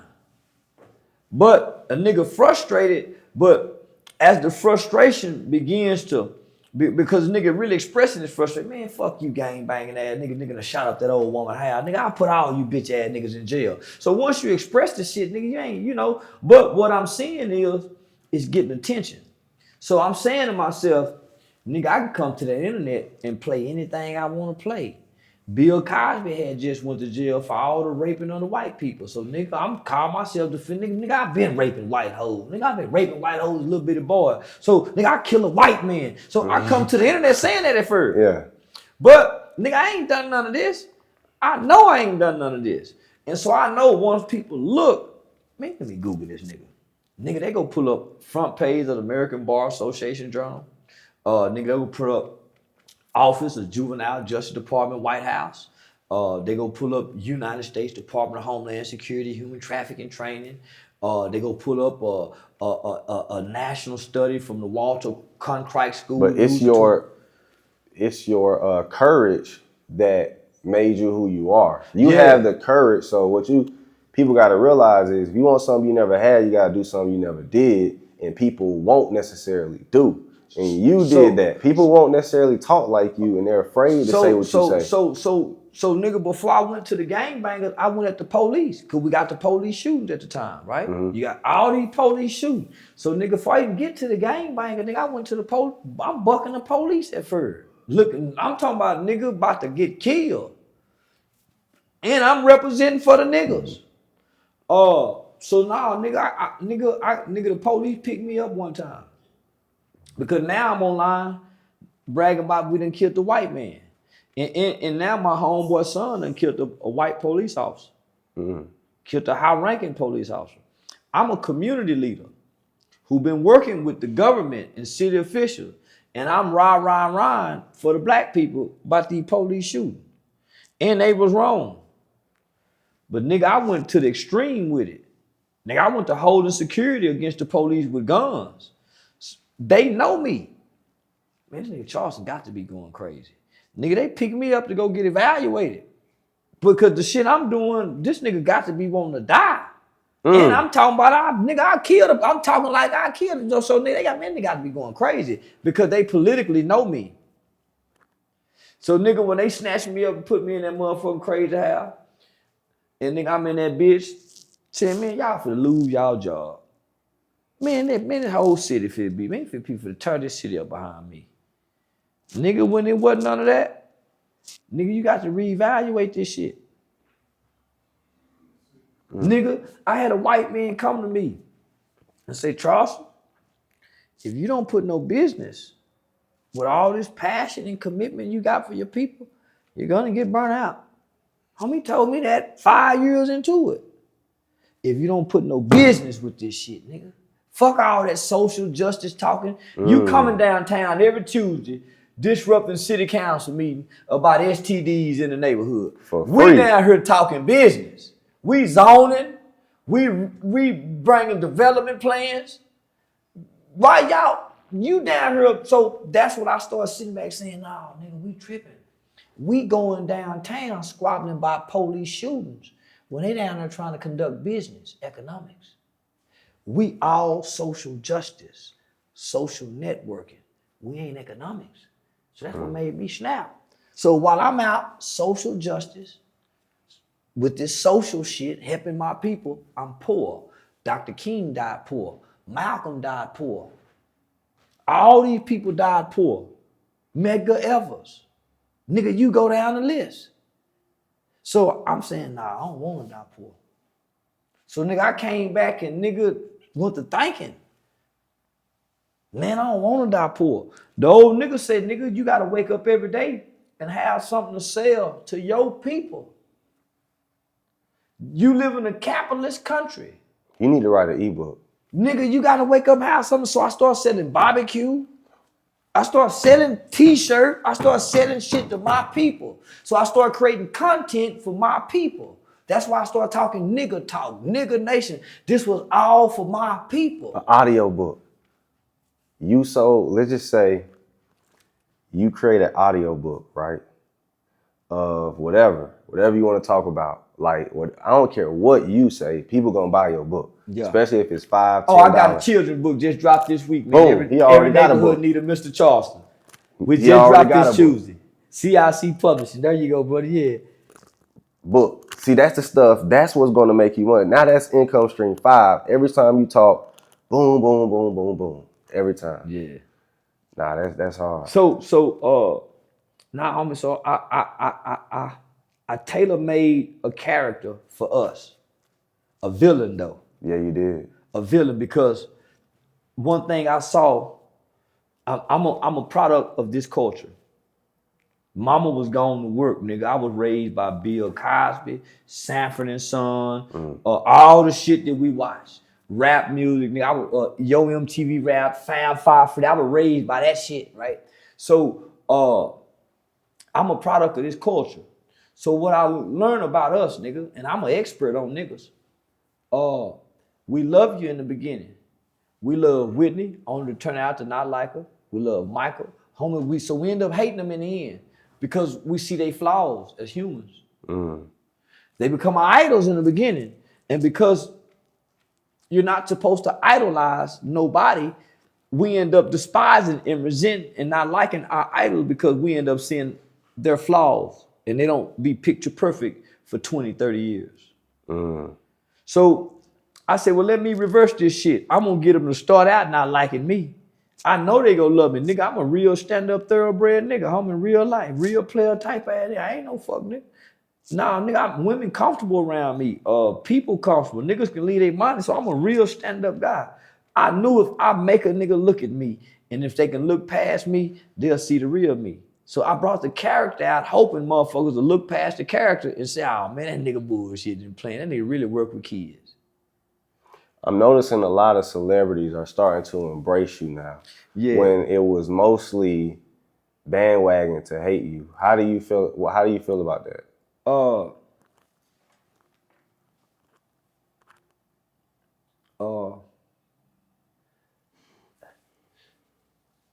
At first I resented it. Yeah. At first I resented it. Man, you know, it was a us versus them kind of mentality. That I was trying to develop. But I don't want to put myself on an island with my people, amongst my people. So I've parted ways from the I wouldn't say the common man, but the normal Joe. Right? So my life ain't normal no more. So you're saying you resonate a little bit more with celebrities? No, I don't. You're saying that you now have a new perspective. Yeah. Okay. And do you believe that has a lot to do with finances increasing? No. That's because I've met them in person. So what changed meeting these celebrities in person that made you say, okay, maybe they're not so bad? Doing interviews, homie. Okay. So until you meet a celebrity, they're a celebrity. They're a celebrity, not a human. They're not a person. They're really, celebrities are almost like a figment of an imagination. You'll never get to meet them. Right. But you know them. You think you know them. So it's a figment of imagination. You don't know nothing about them. Right. Celebrities meeting me and them seeing that I'm nothing like I am on the internet, and me seeing them for who they are, because I had no concept of who most of them are, right? Homie, you find out many people human. They get to become human to you. So being able to humanize something, homie, change the perspective on a lot of things. You're definitely correct, because me hanging around celebrities, now I have a different perspective. I got to see the human in a lot of cool celebrities, like DC Young Fly is a good friend of mine. Only hung around Lil Baby once, or twice or 3 times, something like that. There's a lot of people we done been around though that made me be like, okay, they're a person just like me trying to figure out the next step just like me. Like just how me and you trying to like, okay, what's the next money play? Yeah. They thinking the same thing. When I done that movie with NLE Chopper them. Yeah, I remember that. Nightmare on Cottonwood. They had every major celebrity streamer that's big in the culture. Casanet, DDG, Sukiana, Funny Marco, Ben, man, it had everybody in there, homie. And so we filmed for like a week. So the first couple days, I wasn't on the set because mine was at nighttime and it was more toward the end. Naturally, because you have a us versus them mentality, you feel rejected. You a nigga in the hotel room, but so these are the two thoughts in your head, right? So you got the good and bad thoughts. So you got a part of yourself and say, oh man, you know the nigga don't fuck with you. They ain't even got that, you know, man. But then you got another set saying, nigga, these niggas want you to memorize your script. Nigga, this is serious. This is because you've never been on a movie set before. So you don't know how serious this shit is. You don't know how long this shit is. This shit is exhausting and drooling. So you new to this world. So it's easy, homie, to misconceive some shit and get into your misconceived feelings and emotions. Oh man, them niggas don't fuck with me. Woo, woo, woo. But when you get on the set and nigga, you know, they ain't dick riding you, but they fucking with you. Then you sitting back and you seeing, man, these normal people. You sitting back, you watching Sukiyana and Panda, you know, so so homie, you say, oh man, these some cool people, homie. So when I did that interview with NLE Chopper, homie, that kind of changed how, because most people think I'm the nigga on the internet. So most celebrities don't know how to approach a nigga, because it make it seem like a nigga attacking celebrity. And I'm saying, man, I'm just fucking with y'all. They don't even know y'all to be fucking with y'all like that. You know what I'm saying, nigga? I'm just doing the 50 Cent shit. So once you get in the circles and in the arenas and you go to meeting these people, homie, and going to their houses and meeting their families and homie, you see these regular niggas like us, homie, they just made it. Everybody portraying the character. Yeah. Like to feed their family. People don't realize that, like, everybody portraying the character to feed their family. Everybody, nigga. Everybody got a game face. Everybody got a smile now, cry later face. Yeah. And so, but it's easy to have this resentment, this contentment, this anger, this. I think it's the anger is gearing from the fact that we know how negatively it's affecting the young black men and making them crash out. So we see that first. So you see, I know what it is. You're judging them based on, okay, I'm thinking about how you personalizing the conditions. Yes. Nigga, I'm not burying none of my children, but you personalizing the condition, because what happened is, homie, when you trying to help people, and you really trying to help people, there's a part in the stage of that where you go through a phase where you got this savior-like complex, like you feel like a savior. I can help. You have to grow past that. And what ends up happening, homie, trying to grow past it, you get angry. You get angry because you have this savior complex. So you have to realize, nigga, I ain't no motherfucking savior. Most people who plant trees don't get to enjoy the shade of the tree. They just plant the trees. No, nigga, you just plant the tree. Sow the seed. Stop trying to enjoy the shade of the tree. So that's what ends up happening with people who try to help people. They want to be the savior. And if you don't help them save, they're resent. So I had to grow past that. Mad at every goddamn body. Fuck Jay-Z, man, motherfucker, goddamn homie, but nobody's, homie, you're only obligated to help you and who you affect and who you love. Then you go outside your home, in your community, your neighbors, on your street. Once y'all leave the street, then it's the zip code, the little area, it's the community. But it's mirror, home, neighborhood, then community. You know what I can tell? I told my wife this too. I said, I can tell by the way a man talks to determine whether he read books or not. I can tell you read books. You can hear me talk and say, okay, that man has read books. Yeah. But if you hear somebody who talks kind of ignorant, they can't really come up with like real sentences, like real intellectual man thoughts, you can tell they don't read books. That's why they say reading is fundamental. Yeah, you learn how to talk from reading. You learn. So I want to talk about that real quick. Yeah. Now that I know that, because I can tell by the way you talk, you're very intellectual. People don't really account for the intellectual part of you. They know you're smart, but they don't know the back end to why you're smart. Let's talk about the books you read. Why are you intellectual? And I actually believe you are a scholar. Now, that doesn't mean you might have made the best grades. A scholar to me is somebody who's interested in learning and reading. Are you that? Yeah, I could tell. Because I got injured as a child, I had a private tutor. So I fell in the washing machine when I was 5, broke my leg, and then I put my eye out at 7. So I had a private tutor. And man, all I know is she would give me books to read. I don't recall learning about John Brown in school, the white abolitionist. But nigga, I can detail the John Brown story. You read that in the book? Yeah. Exactly. Your brain is like a file cabinet. It all goes in there. and you don't know what's in there until it's needed. Until it's needed. You don't know what you know until it's needed. Somebody chant like, how you doing me, right? So the book fair. Yeah. I was the kid, nigga. I want mama go give me $20 at the book fair. And nigga, I'm going to that book fair to go buy books. I can tell you read a lot of books early, because that's me. People don't realize, let me tell you how crazy it is. In 6th grade, there was a competition of who can read the most books. I read the second most books. Guess who read the first most? The girl I was talking to. I was 7. See? So yeah, I was 7. I read the second most books in 6th grade. Spelling bee every year. I did shit like that. Yeah. Right now today, nigga, I got a bookshelf at the house, homie, with a bunch of books on it. Me too. And I tell nigga, I done read every book. If I done picked up every book on here and read something out of it. A lot of black men accept ignorance. Like they don't accept growth. They accept, and I've seen it before. And of course, it's common in poor communities in the hood where black men be like, okay, I don't want to learn. I'm stupid. I'm this, I'm that.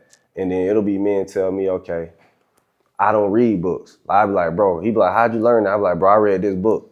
You know, he'll tell me, I don't read books. There another way you can show me I'm a blah, blah, blah learner.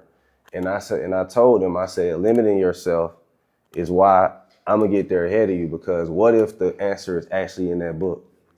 I'm gonna get it before you do. I've noticed all the answers been in the book. Yeah.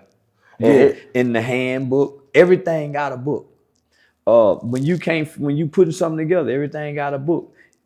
If you can read the manual. I'm gonna tell you why books is really, think about the books you read. When you read a book, you're creating a story in your brain about what you're reading. So it's easier to retain the information because you're creating it. This is different from a video. You're watching a video created by someone else. But when you read a book and you understand what you're reading, you're the one creating that image, which you retain it better because you actually get it. Well, I learned you get what I'm saying? I learned that's my learning. That's how I learn. That's my learning skill. I have to read it. If she write it on that board, if I read it and I write it, yes, I never forget it. You retain it. Yeah, I still remember the books I read when I was in 6th grade. And I remember the images I thought with the words describing it. Like it'll be like, it's nighttime. We're in the attic. The lights are dim, blah, blah, blah. Those images of me thinking, see how you just came up with all the images of what that is. Yeah. But when you get the visual yourself, yeah, you might retain it, but it's different when you create it. That's how I memorize rap songs. I would be listening to it, stop it, write it down, and boy, within a day, I'm singing it out loud. And when I went to the boys' home, right, my mama used to send me a lot of books. So that's how she used to keep a nigga encouraged and inspired. Yeah. When all them niggas were looking at Playboy magazine, Penthouse magazine, the Adam and Eve porno books, I was reading Danielle Steele love novels. And boy, when I got to the sex scenes, that's when I would go masturbate. By reading? By reading. Damn. Because the sex scene would be, man. So descriptive. Yeah, homie, the adjective that they use. And so, homie, they paint the picture. And nigga be sitting there, hand with grease in one hand, flipping the page. So, yeah, homie, so that's how much I was into reading. Damn, they say usually women read those romance books. Yeah, you read romance books. That's dope. Danielle Steele love novels. Hell yeah. I'm going to write that down and read that. And so because of that, nigga, I wrote them nigga love letters. So I'm good at writing love letters. I'm good at writing because I read a lot. I know where to put the commas and the explanation points and when to use conjunctions and not run on sentences, homie. So I nigga, that reading kept a nigga sharp, and I noticed that. I've noticed that amongst my peers. Mm-hmm. Yeah. But here's the thing: when black people disregard reading, you've ever flew first class, correct? Mm-hmm. When you fly first class or just on the airplane in general, what are white people doing? Reading books. Reading books. Thank you. Newspapers. So we like, okay, he got a head start. He blah, blah, blah, which is all true. But we all know you can give a man 100,000, but if he don't know what to do with it, he can lose that 100. So I tell people all the time, when I'm on a plane, they're reading books. They're doing something productive. We're not. That's a clear indication of they're getting more study time than we are. My niggas them call it time management, money management. So how you spend your time and how you spend your money has a lot to do with economics. Mark Twain said, a man who won't read is no better than a man who can't read. Exactly. So if I'm standing in line, I read the front page of the newspaper. Nigga, if I'm in the bathroom peeing, I read Debbie sucks dicks at 692. I read, nigga. I'm reading everywhere. Everywhere I go, I'm reading. Yeah, my nigga, I'm an avid reader. Yeah, I'm an avid reader. Avid. That's my secret weapon. Mm. Yeah, that's do my you secret believe weapon. that teachers should be paid more? Yes, I think teachers, firefighters, policemen, nurses, and cross-guard walks should be paid more. Yeah, they don't get them cross-guard walk, motherfucking them $7. But yeah, no, I think teachers should be paid more highly with more benefits.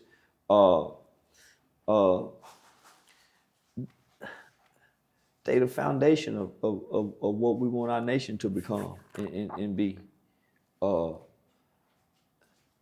Man, them teachers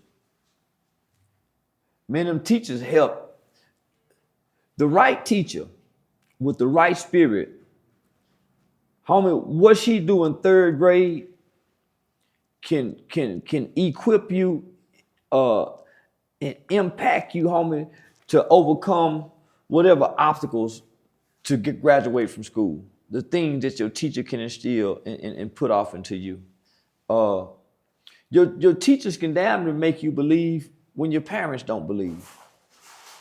Your teachers can make your parents see things that they can't see in you. Because they have a gift. And not only do they have a gift, they spend a lot of time with your babies.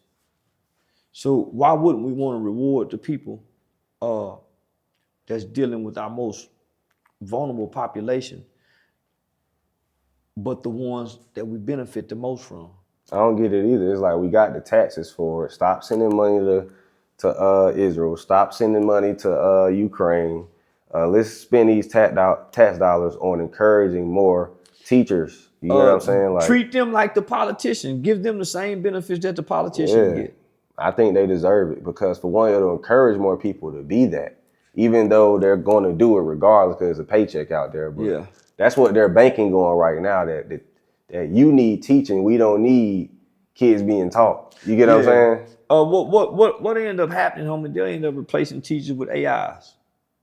I hope not, because the human aspect of you still teaching, need that. Yeah, they still need. That's why they said they won't do that, because they already saw during the pandemic that kids' retention rate was low. The pandemic already showed. We still hadn't recovered from that. Yeah, we still hadn't recovered from that. Explain your thesis. Why you say that?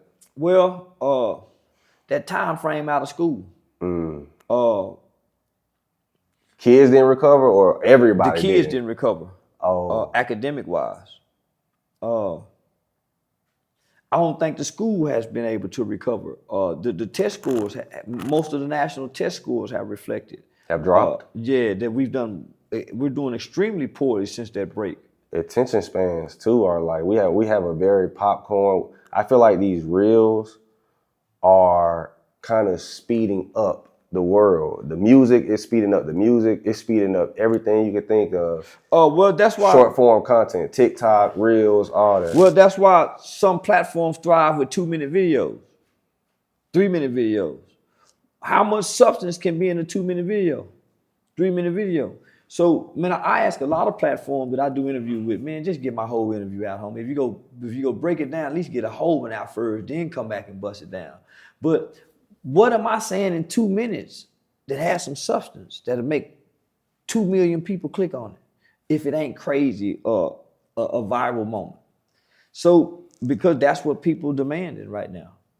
So, very few people get high YouTube impressions, meaning that they watch the whole video.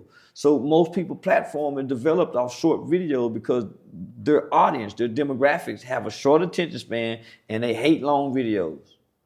And they just want to keep clicking. But when you have an adult-based crowd, homie, you got people at work. they don't want to keep picking up their phone clicking. They want to hear a long hour, 2-hour video. And then YouTube will recommend another one. So they don't want to have to keep picking up clicking. The guys driving the trucks, they got the headphones on. Exactly. They don't want to have to keep clicking them 2 minutes. I'm that type of guy. I'm the long form guy because I spend time, I want to listen to someone very intellectual while I spend time doing tasks. So that's why I came up with this podcast studio, because I said, I'm looking for somebody who's not talking about celebrity bullshit, not talking like I'm a money getter. And I know there's an audience of niggas just like me who don't want to hear bullshit. They don't want to hear no relationship talk. Drama. I don't want to hear relationship talk.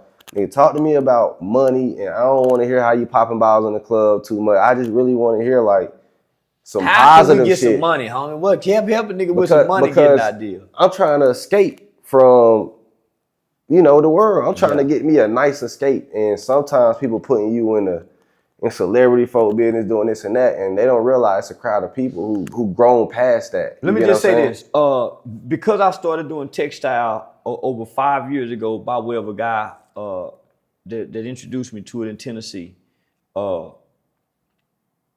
been able to establish over 150 black people to go into this business, to create their own businesses. So, man, some people have their own clothing lines now. There's a kid by the name Swag for Press. He got his own brand now because him and his father invested into a vendors list that we had compiled and that I began selling to people. The guy who I compiled the list for, when I initially got the list, I said, man, nigga, you need to be selling this for, man, nigga, at least $1,500, $2,000. Nigga, these are like trade secrets to know where to get this, and most people don't know where to go. He said, no, man, let's just sell it for this. I said, okay, cool. And because of that, we've been blessed in being able to do this, and me and him in doing this together. So I literally, me, my Mexican partner Santiago, and my other partner Busi, we took $500 a piece. We drove to Tennessee. We got an Airbnb downtown. We woke up that next morning, met Mr. Antonio Sales. We drove like 3 hours up into the little old mountain region, and we went to some textile and places, man. And out of that $1,500, we probably got $6,000-$7,000 worth of merchandise, and really didn't know what to do with it, homie, when we went back. So, nigga, we just started having garage sales Friday, Saturday, and Sunday, selling T-shirts, selling Trump hats. Homie. So, and then I started getting into putting my own brands on this, getting these hoodies for $2, and then turn around. And somebody bought that one, correct? Yeah. Saying they gonna tell. Yeah. That what's up? Like, ain't nothing wrong. Yeah. So now, man, when Gunna got out of jail, I came up with a slogan, Gunna Tell, and put the neighborhood crime watch with my eyes on it, looking out the window. Man, it's like one of my best-selling items over the last year. Yeah. So I think too. You may not know this, but I've seen it. You've made it to where it's okay to tell. I don't know if you know that. Okay, goddamn. Hell yeah. Like, I've been pushing for it. Yeah. I've been pushing for it. One of the first rules they tell you, homie, listen, it ain't no honor amongst thieves.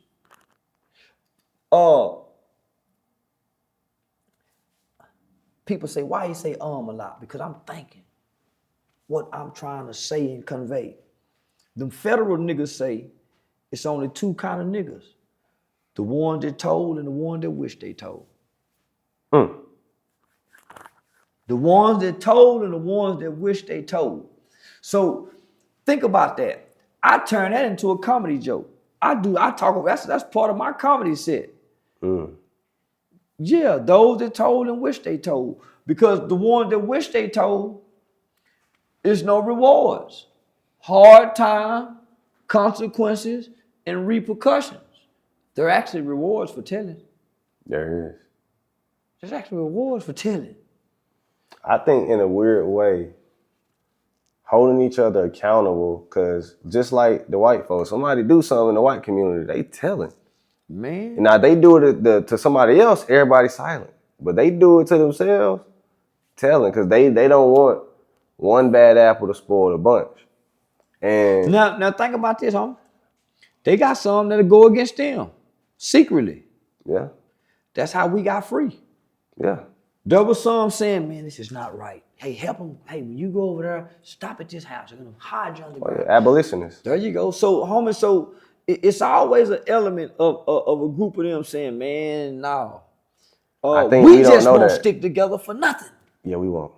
Nigga, we won't hide a nigga ass out for nothing. Well, they say it's the crab in the barrel mentality. Like, we don't want to push each other up if we can't fuck each other 90% like Buddy did you. Like, we can't get a deal. That's what I was trying to say. Like, okay, if, like, for instance, if this don't benefit us both, we need to come up with more deals where it's either people with the money are helping the people beneath benefit and understanding that, hey, I'm doing this out of the kindness of my heart. We need a lot of that, but we also need a lot of, hey, this is fair. And because we're not doing that, we're not pulling a lot of people up. And on top of that, I don't know. I think too, financial literacy that's why I do this platform for real, because I realize if I teach these folks how to get money, they'll smarten up. Man, I honestly believe if you can show these young niggas how to get some money, for sure, they'll put them guns down. Thank you. They'll put them guns down. Thank Today. you. Now you hearing what I'm saying. Today. All they want is the money. Today. All they want is that. Yeah. If you don't have to give it to them. Show them how to. You ain't got to give them no handouts. Nigga, come all show I've them been trying to do. Come show them People how don't to. realize that the demographic I'm talking to, when I speak, it's kicking it with the OGs because I'm trying to show if we got to change them from 14 to 18. That's their little age, that 12 to 18 age range, and when you can really inspire a young man for the trajectory of his life. So I'm noticing, like, people like, why is there a rise in crime? I'm like, it's the music, man. We're not fucking, it's no other reason why it's the music, it's the frequencies. It ain't no game. Ain't no game given nowhere. Ain't nothing. Ain't no how to. They say proper instruction motivate people. Where we getting proper instruction from? The rap music at least used to give niggas some kind of way how to package the dope, how to cook the dope, how to stash the dope. It was some element of trying to do something, even do wrong, half-ass right. Like Bitcoin, stocks, real estate, all that stuff.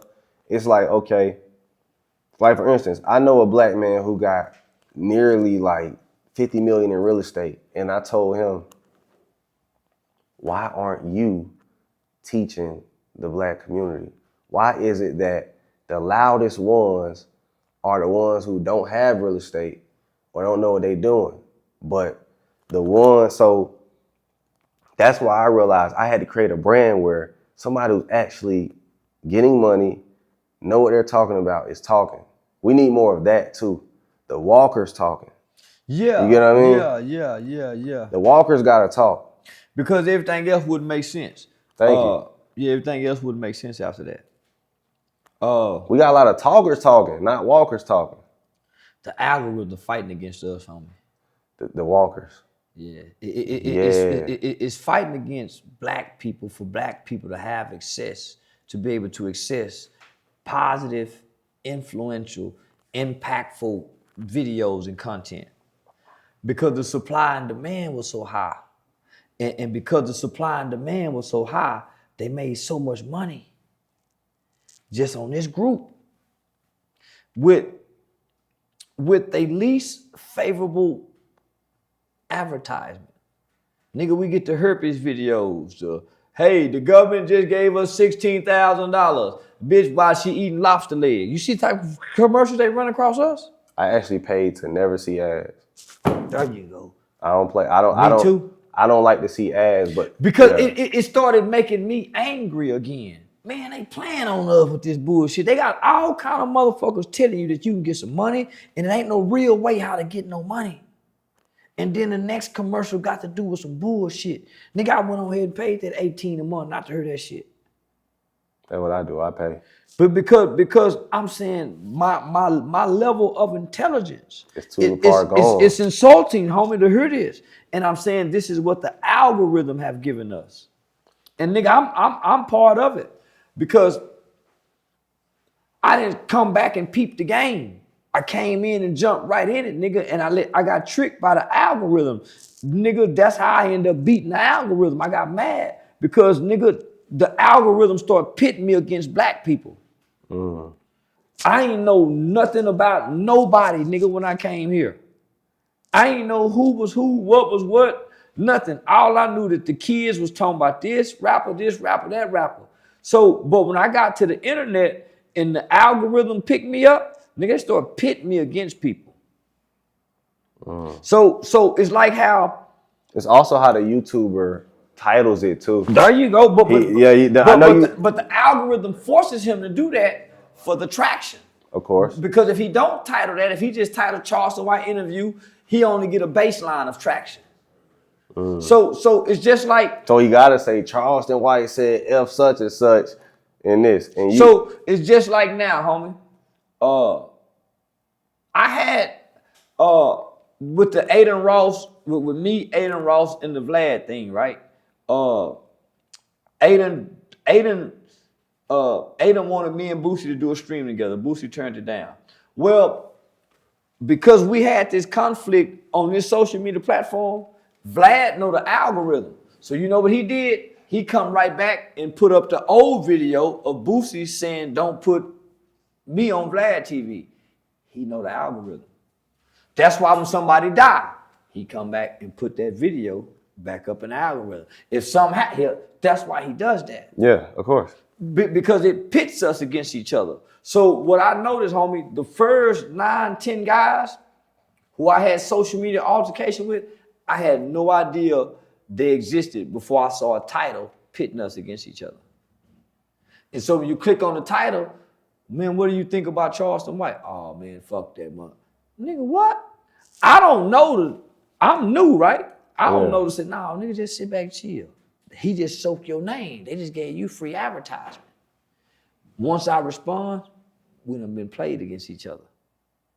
So me and him do that for 3 months. Then it's another person.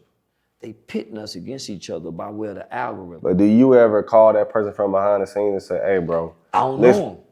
Oh, so I don't know how to reach him or nothing. I know. I'm saying, like, has there ever been a moment where, I guess the game the soul will not be told, but has there ever been a moment where it was like, okay, this was a planned beef. Like, I'm going to say this, you going to say this, and then we going to spin this. No? I don't know him to do that. I wish we did. I wish we did. Yeah. But it don't be like a friendly, like, okay, we doing this so we can go, so we can get these views and clicks. Or it just be like, fuck you for real. Yeah, it be for real. Oh, shit. Yeah, no, that be for real, huh? Because we don't know, I don't have no way to contact these guys. They don't have no way of contacting me. Nah, it be for real. So, but it be from a standpoint of, nigga, we don't know each other. We might not ever even see each other in life. So let me ask you this too. If you talking to a teenage boy right now, he said, Charleston White, I'm trying to make some money. What would you tell him? Like, how do I make money? What you mean? What you know to do, nigga? For one, what you trying to make some money? How? What you know how to do? So if you had to recommend streams of income from a young black man to take a direction to, go get a job without college or military, what would you would say job? Yeah. Like, just go ahead and work that 725. Where else you go get some money from? Who go invest in your dreams and your idea? And what do you know how to do? Facts. At this age, bro, what do you know how to do? So, what kind of career path would you direct him to? If he was like, I'm looking for an entrepreneurial or career path to make me some money without college or the military. I wouldn't know what to tell him. For real? Mm-mm. I got like so much shit to tell him. Yeah, I wouldn't know what to tell him. Want to hear what I would tell him? What? From my perspective, video editing, you'll always have a job, period. 50, 60K. That's why I go back to ask him, what do you know how to do? Exactly. Well, I'm going to tell him to go learn it. I'm going to say, look, you need to go learn, or if you are going to college, you need to be college for this. But in the process you learning, what you going to do to make some money? Oh, no, that's true. Cause that's where the discouragement comes from. Job. Yeah, it is job. Nigga, go get you a job. And you why do need a job regardless. You goddamn right. Go get your job, young nigga. Regardless of how it go, Yeah, cause my son trying to learn, but niggas go get your job while you trying to learn. Because that's where the discouragement come from. While you learning, you got to come say, can I borrow? Can I have? You still need gas money. You still need food while you learning. And you need a ride there. Man, what do you know how to do, fam? What are you good at? What's your gift? So I tell them, stop right there, nigga, what's your gift? Because whatever your gift and your talent is, that's what's gonna make money. What are you good at? You fix cars, you know how to do radios, you good at messing with a computer. What you good at, fam? So that's where I'm gonna start with him at and try to build from what he's good at. Okay, if I ain't good at nothing, yeah, then go get you a job. But what are you good at? I'm gonna tell him go video editing, content creation, graphic design. Like I pay a guy $5K a month just to make my thumbnails. I tell young niggas all the time, how much nigga starts the content creation. But even then, helping people with their content creation makes money because they need it from you. It's a necessity. Everybody is trying to. But if you don't know how to do it and you don't learn how to do it, you gotta learn it. But you ain't gonna be good in the beginning for people to trust you. You're right. So you do need a job at first. Man, you need a job to make you some money, to buy your camera, to get your computer. For sure. Even if you want to do gaming. And people don't want to. A lot of black men are too ashamed. They're like, I don't want to start out working at McDonald's. I don't want to go to the military. Nigga, I quit selling weed and didn't know what to do. And nigga, I was picking up trash on side the highway for $40 a day till I figured out. Within 30 days, I landed a job working for AT&T Singular's National Distribution Center as a inventory auditor, making $12.75 an hour, but with unlimited overtime. I was doing $1,000 a week and had never had that job before. But my mind was made up and set on doing what's right. But you got to have some kind of money coming in while you're trying to figure it out. Rat Williams and Cat Williams need to do a comedy. We're working on it. Yeah, you and Cat Williams got to do, like, you got a headline for him in one of the shows. Yeah. So we got some people close to him, man. They trying to put me and Cat together bad. I think that'll be golden. Me too. Content. Oh, in the movie. Yeah, in a movie for sure. Yeah. Because you slick look like the crackhead on Friday. That what they say? Nah, for real. That what they say? Which one was the crackhead? The one who was trying to steal the Christmas stuff and Ricky Smiley? Yeah. Nigga, I don't look like no Ricky Smiley. Yeah. Hold on, aren't y'all two beefing too? Nah, I don't know Ricky. Oh, okay, nah. I don't know Ricky. Nah, him and Cat are, right? Yeah. I don't know, something like that. But Cat got the whole industry shook up. Yeah. Cat got the whole industry shook up. He did. And shout out to Cat Williams, man. Shannon Sharp just posted his data and his information. So he made more off that Cat Williams than he made in the NFL. So I'm telling young people, my nigga. Content creation. I stay talking to the young nigga with phone, my nigga. If you got a son and your son make you laugh, man, put him on camera. If you got a kid that you spoil and you buy a lot of toys, man, don't you know them kids going zoom, zoom, vroom, vroom, make a lot of money just opening toys? Yeah. Man, I've literally sat down with school officials, government officials, and they are literally trying to find ways to put content creation into a trade school alongside barbering and auto mechanics and shit. So, this should be a trade. It should be, homie. But the things that come with it, the video editing, the photo editing, the social media management, like having somebody post your actual videos for you and get it edited, like managing a YouTube is a job. And really, YouTube got a school, a university that you can go to if you go click on a YouTube studio, and you can literally become an expert. That's what I did. I was paying attention to that shit. And everything that it recommended, I used. Every tool that's social media, whether that's Instagram or Facebook, I use every tool for the data. Because all of them you can monetize. TikTok, you can monetize. Sometimes I go do a TikTok video and don't know what I did and been made $300 in 7 minutes. Well, I got a good question for you. You got a daughter? Yeah. Okay, cool. So I got a daughter. Most men in this room got daughters. Yeah. So it's like, we always, as black men, we talk about the problems with black women, but let's give some advice that you believe would help young women. So if a young black woman came to you and said, hey, Charleston White, should I chase a husband or a career first? What would you tell her? A career? Fuck that nigga. Yeah, that career way more reliable, baby. That career go provide way more security. And I'm gonna tell her, baby, just from father to son, from father to daughter. Right. What would you give your advice to your daughter? So my advice is, don't look for your husband. He go find you. Mm-hmm. I believe in the scripture, he who finds a wife finds a good thing and has favor. So a woman could never find a husband. Her husband will find her. Right. So that would be my advice to her. So be the best version of herself and it'll all fall into place. Yeah. I believe that too. Yeah, you walk in your essence as a woman, and everything that you want and desire. So how would you as a woman walking in this essence? Okay, I got a great question for you that I feel like women would ask you. How can she as a woman secure the man that she wants? Secure him. Like, it's one thing to get him, but then keep him. I don't know how to keep a man.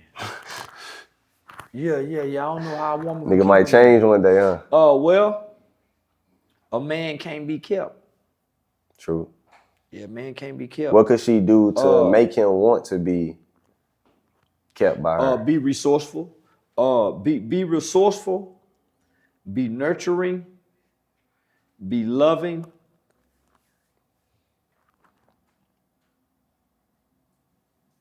And be consistent. Boy, it's hard to be a consistent, nurturing, loving woman. Yeah, nigga. Even a wronger man needs bow for her. Baby, I'm sorry. Baby, I'm sorry. Baby, I'm sorry. Mm-hmm. Even the wrongest of man, homie. So the consistency, loving, nurturing woman, she's always gracefully won in life. Yeah. Always, homie. Yeah. Always. I told my wife that I was like, the good women are getting taken on. You know how they saying marriage is dead, marriage is this and that. Nah, a good woman, a man will spot that and he'll try to take her off the street so no other man will get her. But you bad apples in the bunch aren't getting picked because you have certain traits that men don't like. And they don't want to accept those things, if that makes sense. See, it's the reason why most niggas hitting on majority of guys hit on one girl out of a group. And why is that? Because there are more ladylike women-like females who hang with the hoes and the bitches, and they standing too close together. So when a nigga get up on them, it's easy to spot the woman or the lady out the group. It is. It's easy, homie. Now from afar you can't because the way they dress, they all look alike. Mm-hmm. But nigga, when you get up on them, nigga, you see the woman just dressed like these hoes and these bitches. She really stand out when you get up on them because she's more loving, nurturing. You can see it on her energy and her face. Yeah, and she's like this almost every time. Right. At work, at the stove. A bitch wishy-washy. Yeah. She's something, you got to catch her in her mood and her feelings. So the bitch based off her feelings. So you saying a real woman can keep her composure? It's the consistency. Because it's who she is. For sure. She don't have to have a good day to be this kind of woman. She always dressing nice. Even as a bad day, she's this kind of woman. Even when she's broken up, even when she's divorced, even when she's heartbroken, she's still like this. Girl, shit. So that's what I would teach her. Homie, that consistency in giving one this, nigga, it chips away at that wall.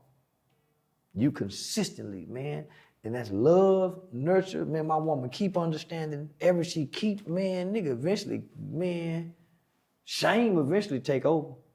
Yeah. You can't beat a woe man. You can't, homie. Most niggas end up submitting to the not the rule of the woman, but the essence of who she is as it pertains to what she means to you in your life. Nigga end up submitting, homie. That's why I started to understand the game of chess, because the queen can move in all directions on the chessboard, but the king is lateral, but he's important. He's her backbone. But at the end of the day, she got so many different tasks. She's just a key part of the play. See, when the two kings was at war, so what was it? Was it Hamilton and Jefferson? They were partners at first, the two presidents of the country. Mm-hmm. They were partners at first, and then they fell out. It was their wives who were writing to each other, making them niggas make up. They both died on the same day, July 4th, 17. So they both ended up dying on. So it was their wives. When you look at when you look at the Kennedys, nigga, it was Mama Kennedy. As bad as Joe and all, nigga, it was Mama Kennedy. When you look at the Bushes, nigga, it was Mama Bush. So that's why you hear the Queen of England and you very seldom hear the king rulership. Nigga, it's that strong woman who operates in her essence. Man, do you know how unruly a king is at times? For sure. He gonna do what he want. He he gonna do the some king. Crazy shit. So, but she's still so, and man, I don't want to make it like I'm trying to shame Dr. King. Mm-hmm. But as great as he was, homie, he was a man's man. A player type nigga that was openly and publicly known for whoremongering as a preacher. This is known facts. But because of his woman, his queen, in the essence she operated in, he's our king. It ain't because of him. Nigga, they brought out all the dirt. It's because of her and how she walked. In her essence, nigga, that we honor him to this day. But if she would have been the one saying like, shit. He can't be, he'll never have a holiday. It is true how your woman speak of you really attest to who you are as a man. Like, for real. But it's who she, but what a woman knows is, I picked this man. I allowed this, so why would I downgrade him? Because downgrading him also downgrades me. I had a baby with it, so how can I say anything? Same with the, you know what I'm saying? So yeah, nah, homie. As low down as you think the next motherfucker is, you laid with. So that's why I be happy my wife said, yeah, nah, I tell him, you my low down dirty motherfucker. I show him your low down dirty motherfucker. That's beautiful. And I think that perspective is getting into society's head more than anything, because women realize that once you got a good man, a high value man, he's more of a rarity than a woman. So, you know, women are kind of now realizing that, no, you're supposed to figure out how to keep the man once you get him. He's not supposed to always try to figure out how to keep you. It's only been one secret that I've always heard. The way to a man's heart is through his belly. That's right. Cooking is definitely what will help keep a man. The way to a man's heart is through his belly. It ain't through his eyes, it ain't through his mouth, it ain't through his ass, it ain't through his dick. It's through his belly. If you can feed that belly. For sure. A nigga come home to eat. A dog know where his food is. Man, a nigga come, baby, I put your plate up. Man, that plate put up will make you feel guilty by not coming. That having that plate ready and I left your plate in the microwave, it'll damn near make a nigga feel guilty. Not coming to get it. Shit, man. So now, homie, if they can just go back, if we can just go back to what worked once before and see if it'll work now, because we ain't tried it today. Thank you. We ain't tried that shit today. We don't know if we can still plant food in the backyard and it still grow. We don't know if you still put a seed in a styrofoam cup and put it in the window. We don't know. We ain't tried it. So you saying we need to bring back nostalgia and do away with technology, and that will solve most of the world's problems? Not do away with technology, because technology is not do away, but like limit it. We need to learn something. We need to have an alternative to it. Meaning we need to know something else other than that. We need to still have a landline with a cell phone. We still need to, we go buy food, but we growing something back here. We still need to know how. We still need to know how, even though technology makes it where we don't need to know. We still need to know how just for the sake of survival. That's all I'm saying. Just for the sake of survival. Because when shit really hit the fan, and most of us won't be here our age, and with no economics, what survival skills have we taught? What survival skills? Can we fish? You know how to clean it. You know how to skin it. You know how to get the stick and rub it and make you know how to get the fiberglass and hold it in the sun in the right place and burn the leaves to start the fire. You know how to dig holes where the water run that way and it don't. Who know how to do this? So it's good to know, homie, but we need some alternatives as well as resources. So let me ask you this. When it comes to money, name the people that you look at their content when it's time to think about money. Floyd Mayweather. Floyd Mayweather. That Grant Cardone brother. Grant Cardone. I intentionally and strategically watch a lot of Dr. Claude Anderson, his Powernomics. Claude Anderson. And I listen to Dame Dash, homie. Dame Dash. I'm actually gonna be sitting on a panel with Dame here in a few weeks coming up in Atlanta. In Atlanta? We're gonna be talking economics and financial literacy. So we'll talk about that off camera. So okay. But now Dame talks ownership, homie. Of course. Equity. So Floyd Mayweather, homie, he's probably, I say he's one of the best athletes of all time because of his marketing and branding strategy. And what do you like about his marketing and branding? Man, you can't help but respect a self-made man. For sure. Self-owned. And put his mouth where his money is. Yeah. And he's not a wild spender. He's been, let me just say this. He protected his God-given gift. And so his God-given gifts and his talent made him a multi-millionaire, almost a billionaire. So meaning it made room for itself. Those were his gifts and his talents. But he protected those gifts and the talent by working hard, homie, in his craft. Not partying, not drinking, not drugging. And you see what it done for him, right? Discipline. So, but you have to protect the gift. So all of us have a gift that God gave us, homie, that'll make us a millionaire. Somebody told me one time they were standing next to Floyd and he had headphones on in the club. And I guess he had to be there, got paid for an appearance there. But while he's there, he's listening to boxing count. 1, 1, 2, 2, 2, 1. Like somebody said, "What are you listening to?" And Flo was like, "Listen." He said, "All I heard was counts." Yeah. And so I was like, "That's a focused dude to be in the set, like, cause that's how I be. I can be in a club, but while all my folks enjoying it, I'm staring into space thinking about money."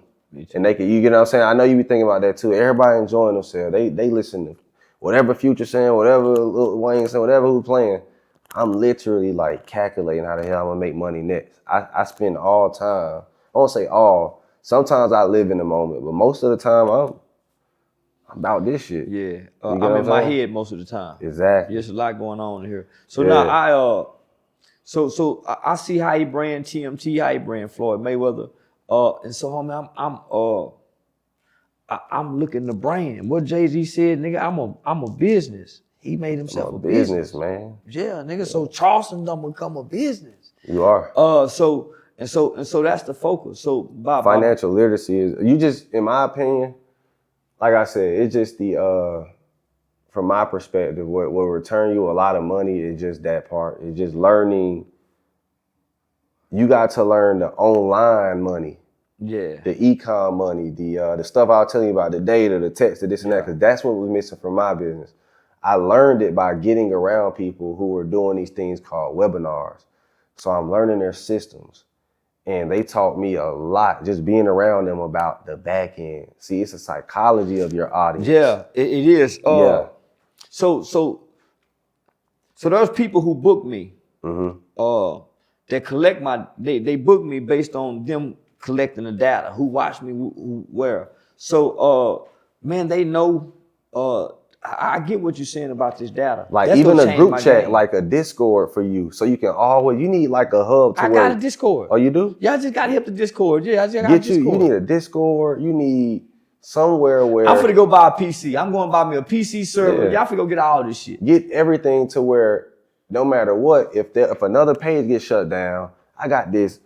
I got my audience here. No matter what you do, you need like a database, like a bunch of group chats. You know Discord, that's my nephew always say, "Hey, I'm gonna call you on Discord." Hey, I'm gonna call you on Discord. Direct people to your Discord. Say, hey, find my Discord or text this number, and then put the link tree in that number. Say y'all hear all this shit between now. I'm 4-5 years in the YouTube, Instagram, Facebook. Now you got Discord, Twitch, Kick, Patreon, Geek app. Man, you got all these different platforms that pay you to come do this shit now. Right. And your following goes to each platform that you can get paid from Discord. That what you telling me? Or just get their data? Well, no, I'm saying, you know what a link tree is, right? Okay, a link tree is when you create a link, and it'll have a range of your different links in that link. It'll just be a list of links. You need what is called a link tree, or somebody creating you a website with all of your links posted on the first page of that website. So on that link is my tour. That's your headline first. My book, my this, my that. And every time you hop on a podcast, text this number, and when it pops up, your link tree pops up. So now your customer sees your link tree. They're like, oh, he got all of this. So they're going to buy multiple of your shit. You need a place where your customers can see everything you do on one site. Gotcha. Boy, that's good game. And when they click on a link tree, automatically have a pop-up page that collects their name and email.